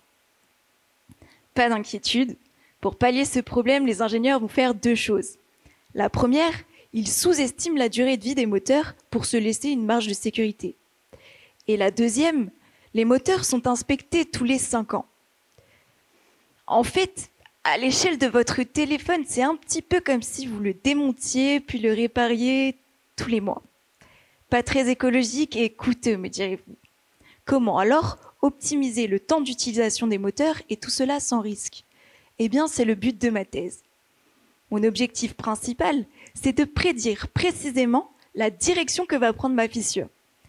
Car vous vous doutez bien que dans un moteur, certaines pièces sont bien plus importantes que d'autres. Il faut absolument les sécuriser. Je peux donc utiliser des logiciels de simulation numérique pour prédire le trajet de mes fissures. Mais même si, de nos jours, ces logiciels prennent en compte de nombreux phénomènes, en aéronautique, on vise la perfection. Et donc, on va chercher toujours à les rapprocher beaucoup plus de la réalité. Et pour cela, quoi de mieux que des données expérimentales ? Moi, je construis alors des machines qui reproduisent les chocs qu'une pièce de moteur d'avion peut subir pour ensuite récupérer des données de mes fissures, les réinjecter dans les modèles pour les améliorer. Avec ça, on sera capable de prédire la durée de vie des moteurs beaucoup plus précisément. Bon, finalement, pour votre équipe de foot, je crois qu'il n'y a plus rien à faire, mais pour votre téléphone, il y a encore de l'espoir. Tout juste sur le fil. Voilà, je ne sais pas, il n'y avait pas de diapo Oui, c'était voulu. Alors c'était voulu. J'ai tenté parce que j'avais l'impression que ça desservait peut-être mon discours et puis non, mais j'avais appris ça dans un cours de communication. C'est un vrai choix, c'est le tableau blanc, on était focus sur à vous. l'occasion d'avoir vos retours d'ailleurs. Quand on travaille sur ce genre de sujet, est-ce que quand on prend l'avion, on est plus sereine ou au contraire, on est complètement flippé ? Ah, c'est une super question. Ah ben merci. Alors, rassurez-vous, tout est sécurisé. Moi, j'ai peur en avion, mais c'est totalement irrationnel. D'accord ? C'est-à-dire que vous aviez déjà peur avant de travailler sur ce sujet Oui, quand vous oui, vous savez, c'est le genre de peur, quelqu'un contrôle, quelqu'un a le contrôle à notre place, en fait. Mais c'est irrationnel. Tout est fait pour que vous soyez à votre destination. C'est amusant que vous ayez choisi ce sujet-là, sachant qu'il y avait cette phobie, ça vous a pas... Et justement, comme ça, on fait notre travail plus consciencieusement, pardon. Voilà. Très bien. Qu'est-ce qui vous a conduit à venir participer à ce concours Ma thèse en 180 secondes ? Alors, j'ai la phobie de parler devant décidément. plus de 5 personnes. D'accord. Alors, c'était l'occasion pour moi de pouvoir me challenger un petit peu. Et puis, c'est une super formation avec de super personnes, de super coachs et une équipe organisatrice incroyable. Bon, donc vous ne regrettez pas, malgré votre phobie de l'avion Absolument et de parler pas. en public, d'être venu nous parler Absolument. d'avion. Quand on a peur, il faut se lancer parce que... Ben, vous avez raison. Merci à vous. Vous pouvez regagner votre place. Et Marion Salomé va me rejoindre. Marion.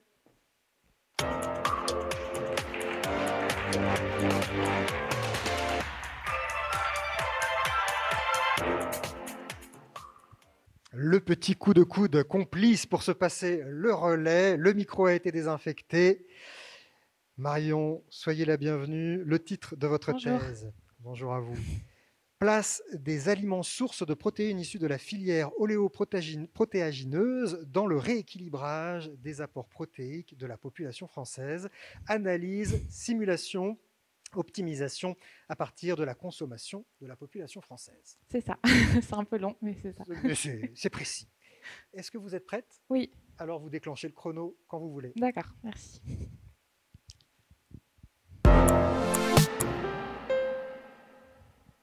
Pensez-vous qu'il faudrait réduire notre empreinte environnementale? Que le bien-être des animaux est important? Que votre santé est importante? Si oui, saviez-vous que se passer de viande sur un ou plusieurs repas vous aiderait à remplir ces 3 objectifs? Certains d'entre vous ne veulent peut-être pas renoncer à un bon steak saignant, ou se demandent si on peut vraiment rester en forme sans manger de viande.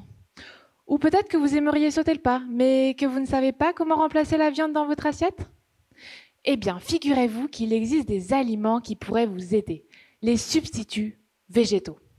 Saucisses végétales, steak aux lentilles, hamburgers végétariens. Ces aliments sont de vrais caméléons. Ils ressemblent et se cuisinent comme la viande, mais ne contiennent pas 1 gramme de viande. Concernant leur goût, je vous laisserai en juger, mais pour la santé, que se passerait-il si on remplaçait la viande par des substituts végétaux? Est-ce qu'on aurait assez de protéines?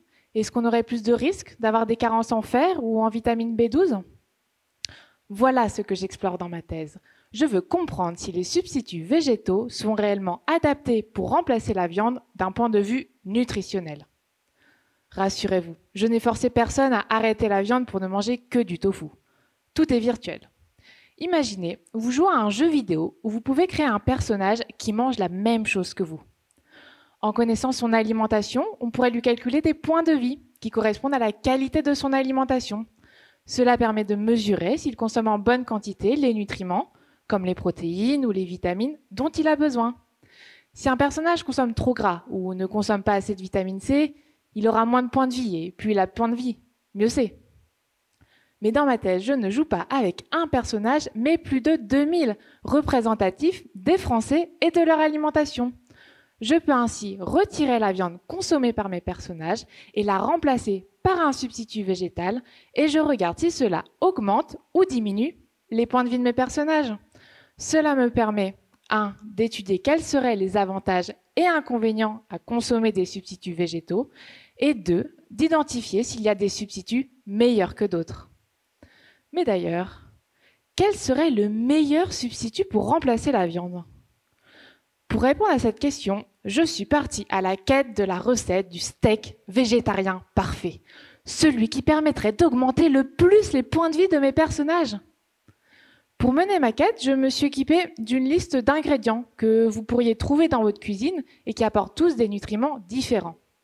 Et la bonne nouvelle, c'est que j'ai trouvé quelle serait la meilleure combinaison d'ingrédients pour mon steak végétarien. Grâce à moi, on pourra peut-être cuisiner des steaks sans viande, à la fois bons pour la planète et votre santé. Merci Marion.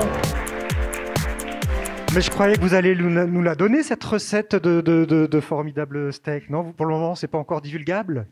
On a un peu avancé les recherches dessus. C'est vrai qu'on a trouvé qu'il y avait des ingrédients qui pouvaient être très intéressants d'un point de vue nutritionnel, donc notamment les légumineuses, mais aussi des ingrédients auxquels on ne pense pas forcément. Par exemple, le thym qui va être riche en fer, ou certaines graines qui vont être riches en huile essentielle, enfin en huile importante pour la santé. Donc oui, on a quelques pistes. Là, vous nous donnez quelques pistes, mais vous ne donnez pas toute la recette. Ça veut dire que l'ingrédient principal, c'est des haricots blancs. Haricots blancs, d'accord. J'ai l'impression qu'on pourrait faire des passerelles. Déjà, c'est assez proche d'une des autres présentations qu'on avait eues, ou c'est une impression? Oui. Il y a de la modélisation, on essaye de voir si on joue sur les paramètres, si on baisse la consommation de viande, est-ce qu'on se porte bien? Il y aurait aussi peut-être des alliances à faire avec le travail sur la consistance des aliments, là, sur la meringue, parce que on imagine que cette viande, il faut qu'elle soit évidemment de valeur nutritionnelle, mais aussi de consistance qui rappelle la viande classique. C'est ça, en fait, dans les substituts végétaux, il y a sur les produits que j'ai étudiés, il y a un peu de courants un peu différents. Il y a des produits qui vont chercher à imiter le plus possible la viande, de vraiment reproduire exactement la même texture, même le goût, enfin la couleur. Et il y a des produits qui vont essayer de s'en éloigner un peu, mais peut-être un peu plus se concentrer sur l'aspect nutritionnel ou sur d'autres aspects pour faire plus ressortir aussi le goût végétal. On a des chances de le voir quand, votre steak? Bon, c'est pas prévu qu'il soit commercialisé, enfin, c'est un projet plus de recherche. Ouais, mais ça pourrait intéresser ensuite l'industrie agroalimentaire ou pas du tout, si, a priori, non? Peut-être, mais ça peut aussi intéresser des consommateurs qui auraient envie de cuisiner un steak végétarien maison. Ben oui, vous avez raison, finalement. Merci. À vous.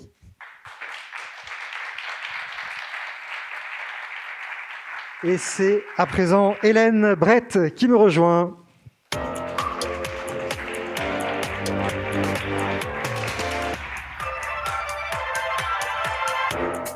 Soyez la bienvenue, Hélène. Votre thèse s'intitule « Prédiction des assemblages macromoléculaires par apprentissage profond et réseau de neurones convolutifs ». C'est ça. Est-ce que vous êtes prête? Oui. Alors, quand vous voulez, vous déclenchez le chronomètre.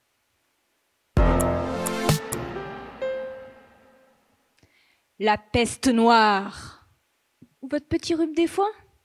Pour moi, c'est la même chose. Pas les symptômes, bien sûr.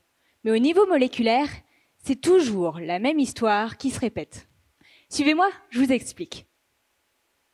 Vos cellules fonctionnent grâce à des millions de petites machines moléculaires, les protéines. Elles réparent l'ADN ou encore éliminent les virus. Et souvent, pour fonctionner, les protéines s'assemblent par deux, par paires.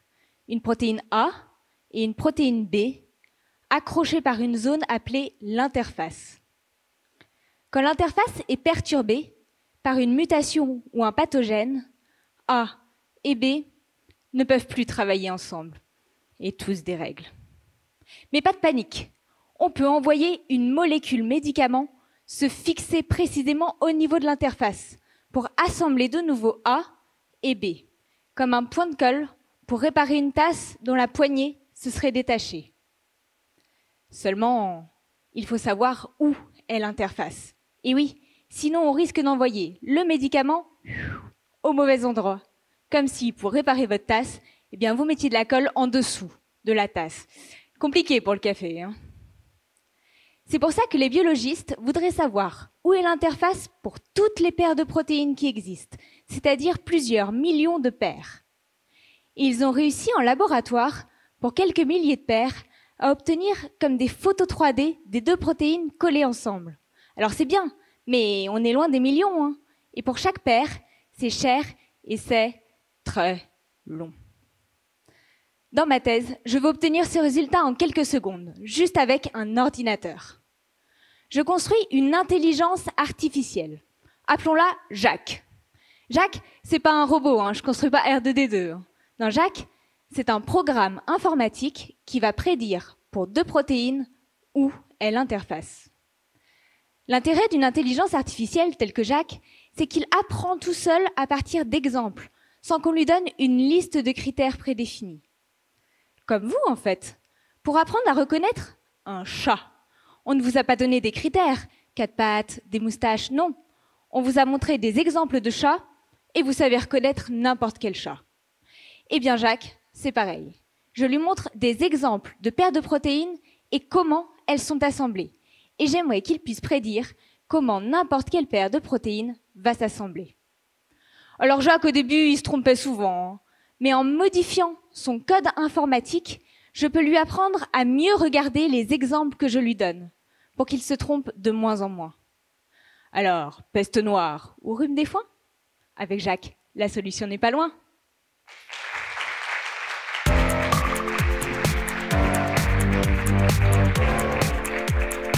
Vous me faites peur avec ce chrono à tomber pile sur la dernière seconde. Vous n'en laissez aucune, c'est très bien. Comment on rentre une protéine dans un ordinateur? Comment on monte une protéine à un ordinateur? C'est une bonne question. Justement, ça fait vraiment partie du problème. C'est la protéine, on a des fichiers qui notent l'emplacement de chacun de ces atomes, mais c'est pas forcément vraiment ça qui sera intéressant de lui donner, parce que nous, on a aussi d'autres informations. Les protéines, c'est constitué de petits blocs élémentaires. Et on peut aussi vouloir, par exemple, lui indiquer ce groupement-là d'atomes, ça forme ce groupement élémentaire qui va toujours avoir peut-être les mêmes propriétés. Donc c'est vraiment une partie de la réflexion du sujet. Oui, c'est ça. Hein, Voilà. Savoir comment on rentre Voilà, les données c'est- d'une protéine, ce qui est la définition de la protéine dans la machine.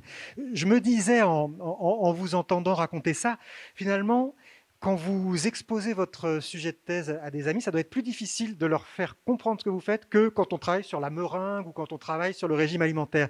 Est-ce que parfois vous vous opposez, vous avez l'impression que c'est difficile juste parce qu'il y a à la fois l'intelligence artificielle, à la fois ce que c'est qu'une protéine, on est au niveau moléculaire, c'est des sujets pas évidents. Et ben justement, faire ma thèse en 180 secondes, après quand je me suis entraînée et que j'ai fait mon pitch à des amis, je me suis rendu compte que certains n'avaient pas du tout compris avant ce que je C'est ça. faisais. C'était l'occasion de se rendre compte que personne Voilà. ne comprenait rien à ce que vous faisiez. Bon, j'exagère. En partie, voilà. Merci à vous en tout cas, c'était très clair, on a compris ce que vous nous aviez raconté. Un petit coup d'œil aux réseaux sociaux avec vous, Salma. Tout le monde est là? Oui, toujours aussi nombreux et réactifs au passage de nos finalistes. Donc des commentaires sur Facebook et YouTube, des retweets du côté de Twitter. Nos internautes sont extrêmement admiratifs devant l'aisance et la clarté par lesquelles sont transmises les idées de nos finalistes et puis ils sont fans des jeux d'acteurs. Bon, eh ben, écoutez, on continue. Alors, on va continuer avec les deux derniers doctorants qui ne sont pas encore passés. Hugo Guérin, venez donc me rejoindre.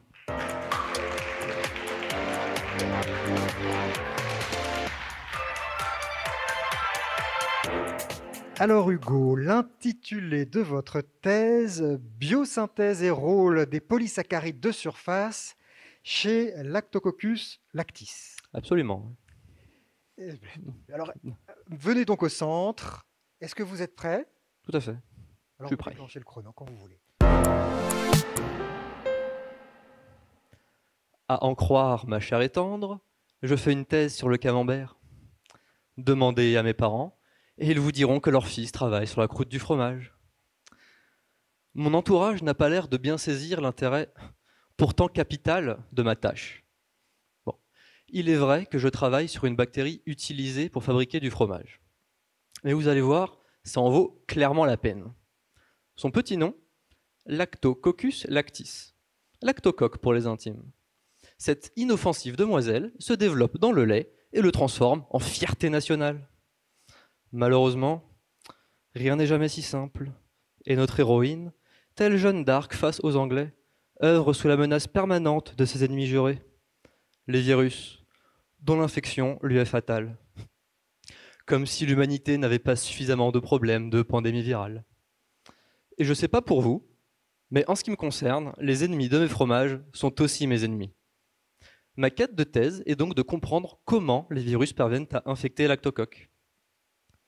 Chez nous autres humains, quand on veut se mettre à l'aise et surtout à l'abri des envahisseurs, on construit des murs, voire même un château cossu avec un petit rempart. Eh bien, c'est exactement ce que fait Lactocoque. Elle s'entoure d'un rempart. Cette muraille est constituée d'un ensemble précis de blocs qui forment la pellicule de polysaccharides, la PSP. Et c'est justement en s'accrochant à cette PSP, ce fameux rempart, que les virus sont capables de prendre d'assaut la citadelle bactérienne. Et d'ailleurs, parlons-en de ce rempart. Il s'avère que la PSP est construite par une équipe de protéines. Pour produire cette pellicule de polysaccharides, ces bâtisseurs utilisent des monosaccharides comme pierre de taille qu'ils assemblent dans un ordre bien précis. Pour identifier le rôle de chaque membre de cette équipe de construction, j'ai besoin de les séparer les uns des autres et de les faire travailler seuls.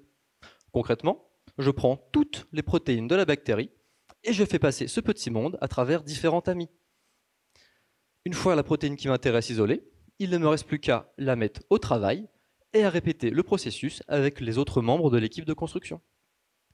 De cette façon, je pourrais montrer, in vitro, quel monosaccharide, donc quelle pierre de taille, chaque constructeur utilise pour produire la PSP, et donc comment Lactocoque s'y prend pour construire son rempart. Finalement, tout ce labeur pour produire des connaissances qui, je l'espère, permettront de protéger ces précieuses bactéries des virus, et donc notre cher terroir. Je vous l'avais bien dit que c'était capital comme quête, non? Bon. Par contre, ils ont raison. Je travaille bien sur le fromage.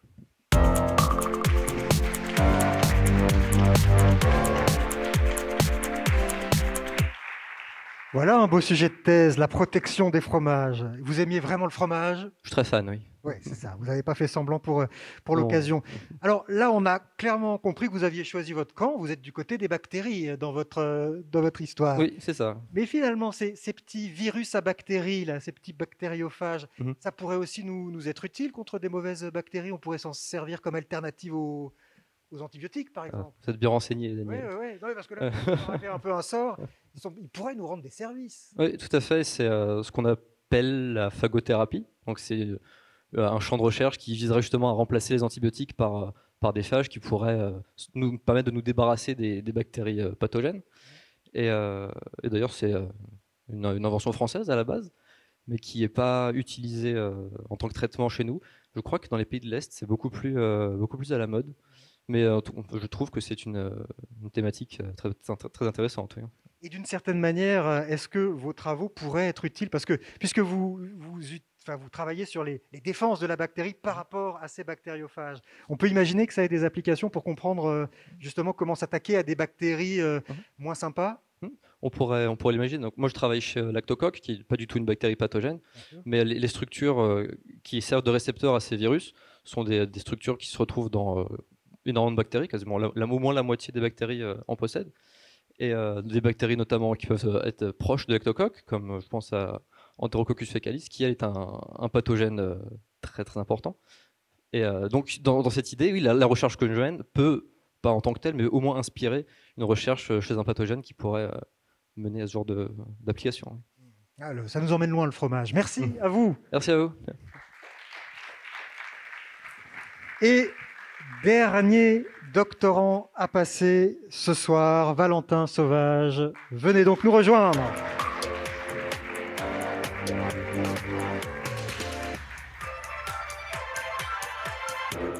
Le petit check du coude. Valentin, venez donc sur scène.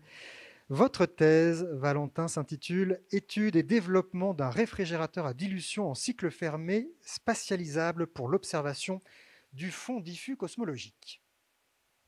Est-ce que vous êtes prêts? Oui. On dirait. Le chrono vous fait face, vous le déclenchez quand vous voulez.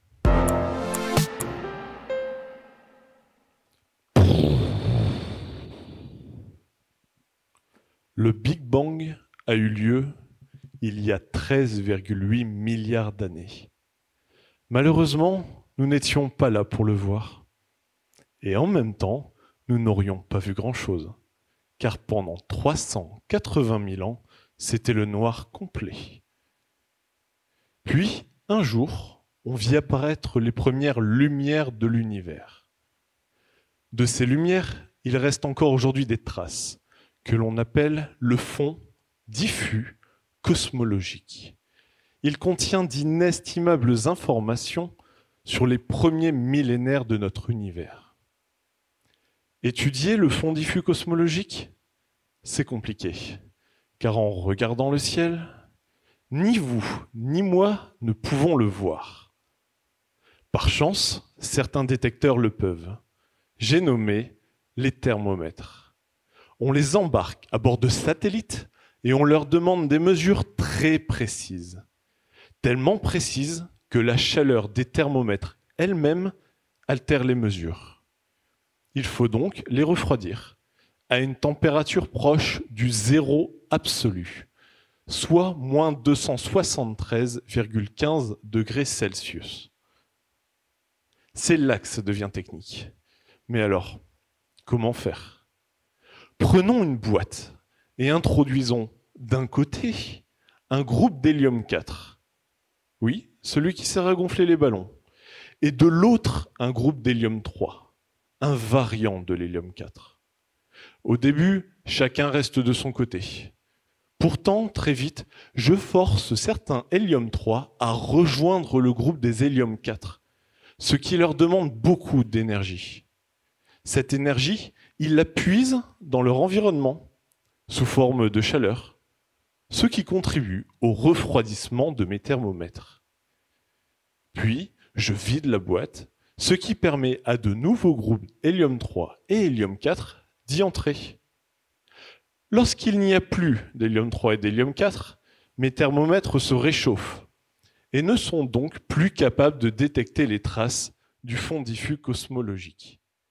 Et dans l'espace, c'est difficile de se réapprovisionner en hélium.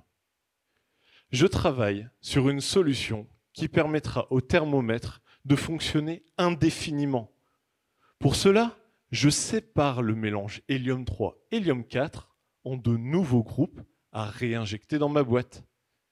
Cette nouvelle technologie permettra d'obtenir une quantité gigantesque de données sur le fond diffus cosmologique.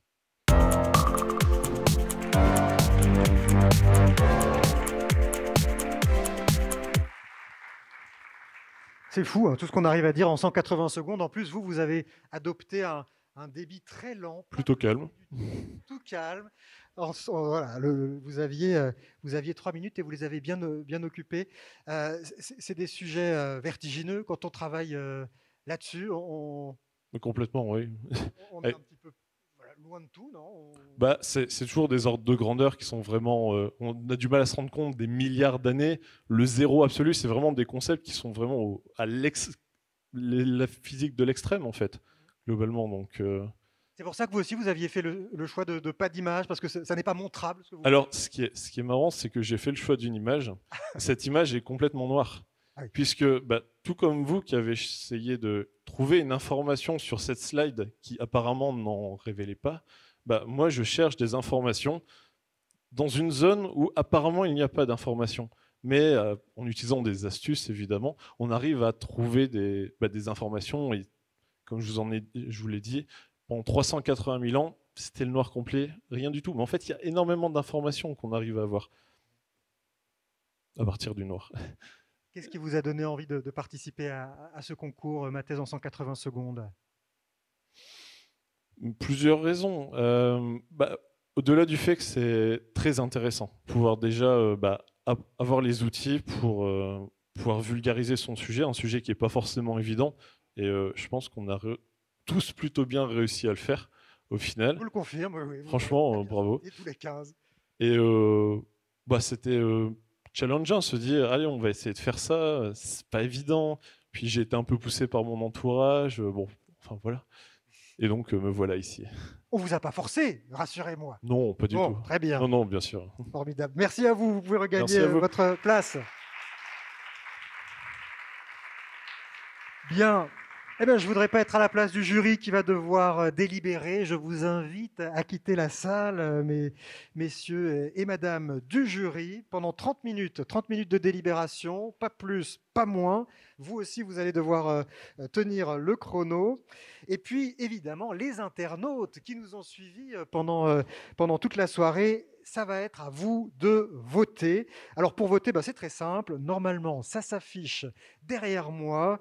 Vous vous rendez donc sur le site question.direct/CPU. Vous allez sur la session finale Université Paris-Saclay.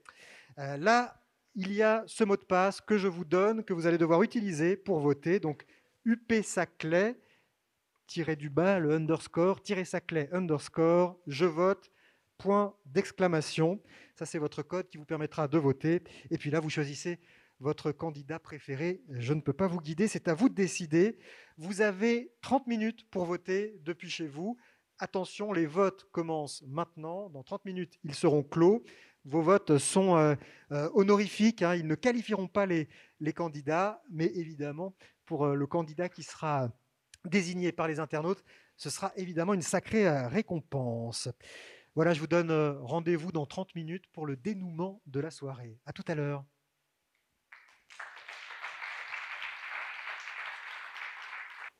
Eh bien, nous revoilà en direct pour le dénouement de cette soirée MT 180 2021 de l'Université Paris-Saclay. Alors, j'invite bien sûr le président du jury de cette année, Mac Lesguy, sur scène.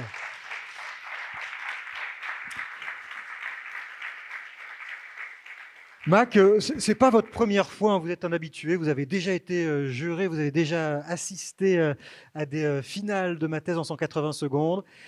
D'abord, un avis général, qu'est-ce que vous avez pensé de ces 15 candidats? Vous m'entendez? Oui. Alors, j'ai trouvé le niveau très relevé. Ce qui m'a frappé à chaque fois, c'est on entend une thèse et on dit mais évidemment qu'il faut faire une recherche sur ce sujet. On voit tout de suite les applications, que ce soit pour voler en avion, que pour garantir une vie à nos seniors, permettre à nos agriculteurs d'être connectés, d'avoir de meilleurs yaourts, de meilleurs camemberts. Chaque fois, ce sont des recherches dont on devine qu'elles vont être utiles à brève échéance. Et ça fait extrêmement plaisir. Et puis vraiment, moi, je me souviens très bien les débuts, la première année de MT 180, la France débutait. On a fait des progrès exceptionnels.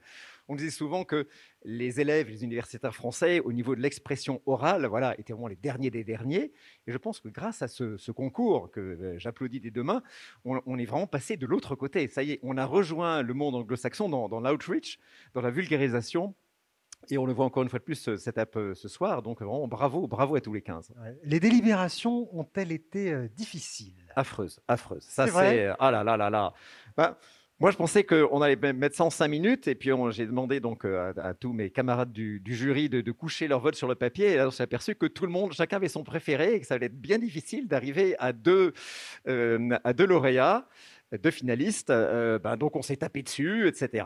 Voilà, et puis finalement on a fait émerger 2 noms sur lesquels vraiment on a un vrai consensus. Mais très honnêtement, et croyez-moi, au-delà de la blague, ça n'a pas été facile parce qu'à chaque fois on disait ah oui, ça c'est vrai que c'est très bien, ah là c'est bien rendu, ah là la thèse est bien expliquée, ah là on sent la passion. Voilà, bon, on a décanté, donc je le dis à tous ceux qui n'ont pas été retenus, évidemment, vous n'êtes pas démérités parce que très honnêtement, chaque thèse et chaque présentation avait ses qualités. Alors avant d'annoncer le palmarès, je voudrais remercier au nom de l'Université Paris-Saclay les partenaires de cette soirée, la CASDEN, Banque Populaire. Ils offrent, ces partenaires, un chèque de 200 € au premier et au deuxième prix que nous allons annoncer bientôt. Et puis, ils offrent aussi des cadeaux au prix de l'internaute. L'Université Paris-Saclay remercie aussi la MGEN pour son soutien. La MGEN qui offre de nombreux cadeaux à tous les finalistes qui sont là. Alors, on ne remet pas les cadeaux là en main propre parce que justement, en ce moment, c'est difficile de se remettre les choses en main propre. Mais bien sûr, vous aurez quand même vos cadeaux, soyez-en sûrs. Alors, j'annonce tout d'abord le verdict pour le prix de l'internaute. Les internautes étaient nombreux pendant toute cette soirée. Ils ont voté. Je vais donc annoncer le nom de ce prix de l'internaute et inviter le ou la lauréate à venir me rejoindre sur scène. Il s'agit de Clara Marino.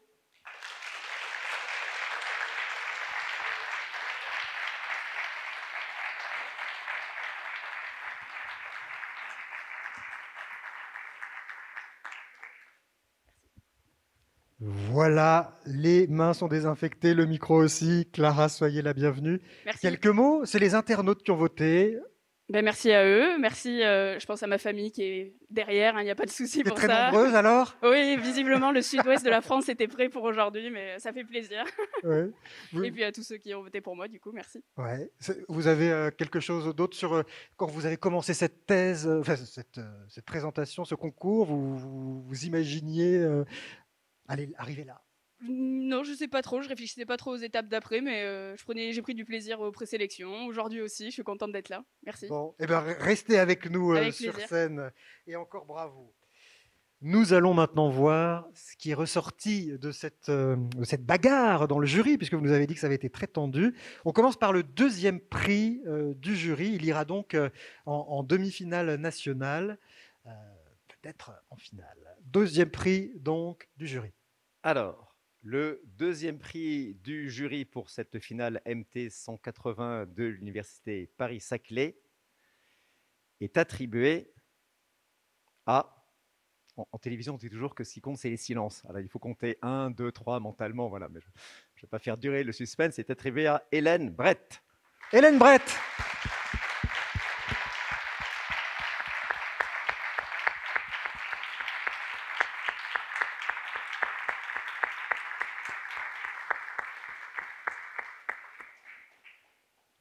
Alors Hélène va nous rejoindre après avoir reçu son micro désinfecté, finale dont on se souviendra, cette finale 2021. Venez donc au centre de la scène.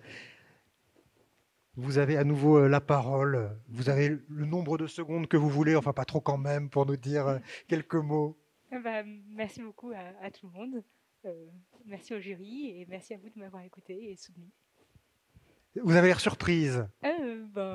Forcément, un peu, on était beaucoup de bons speeches, donc je ne pouvais pas prédire que ça serait moi. Bon, félicitations à vous. Vous avez reçu des mots, des textos après la présentation de gens qui vous ont regardé pendant votre présentation, qui vous ont fait un petit retour? Oui, j'avais coupé mon portable et du coup j'ai reçu les mots d'encouragement en même temps que les mots de bravo. Ah oui, d'accord. Donc ça faisait un Bon, tout. tout le labo était derrière vous? Je sais pas, mais je leur demanderai. Bon, bah écoutez, vous allez voir, peut-être après ça, ils vont commencer à être derrière vous, là, après ce Oui, deuxième non, mais prix. c'est derrière moi. Premier prix, Mac Lesguy. Eh bien, le premier prix du jury de cette finale, je vais répéter, MT 180 de l'Université Paris-Saclay est attribué à Alison Ducio. Alison Ducio.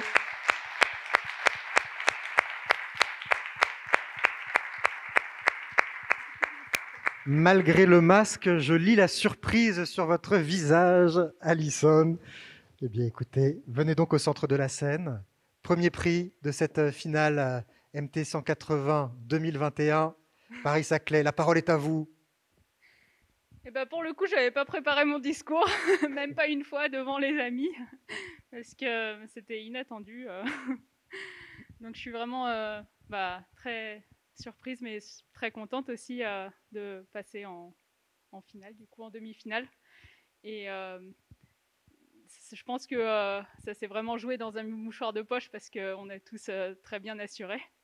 Et voilà, je remercie tout le monde de m'avoir soutenu. On peut applaudir Alison. Bravo à vous.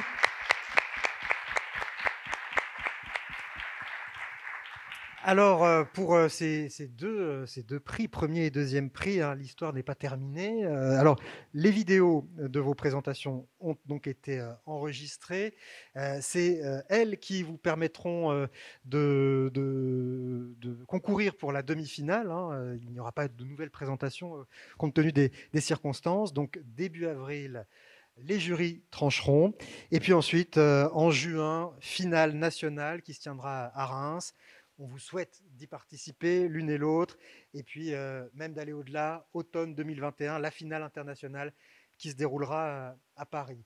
Encore un grand merci et bravo à toutes les deux. Bravo à l'ensemble des candidats, parce que vraiment, c'était brillant ce soir. Merci à tous et très belle soirée.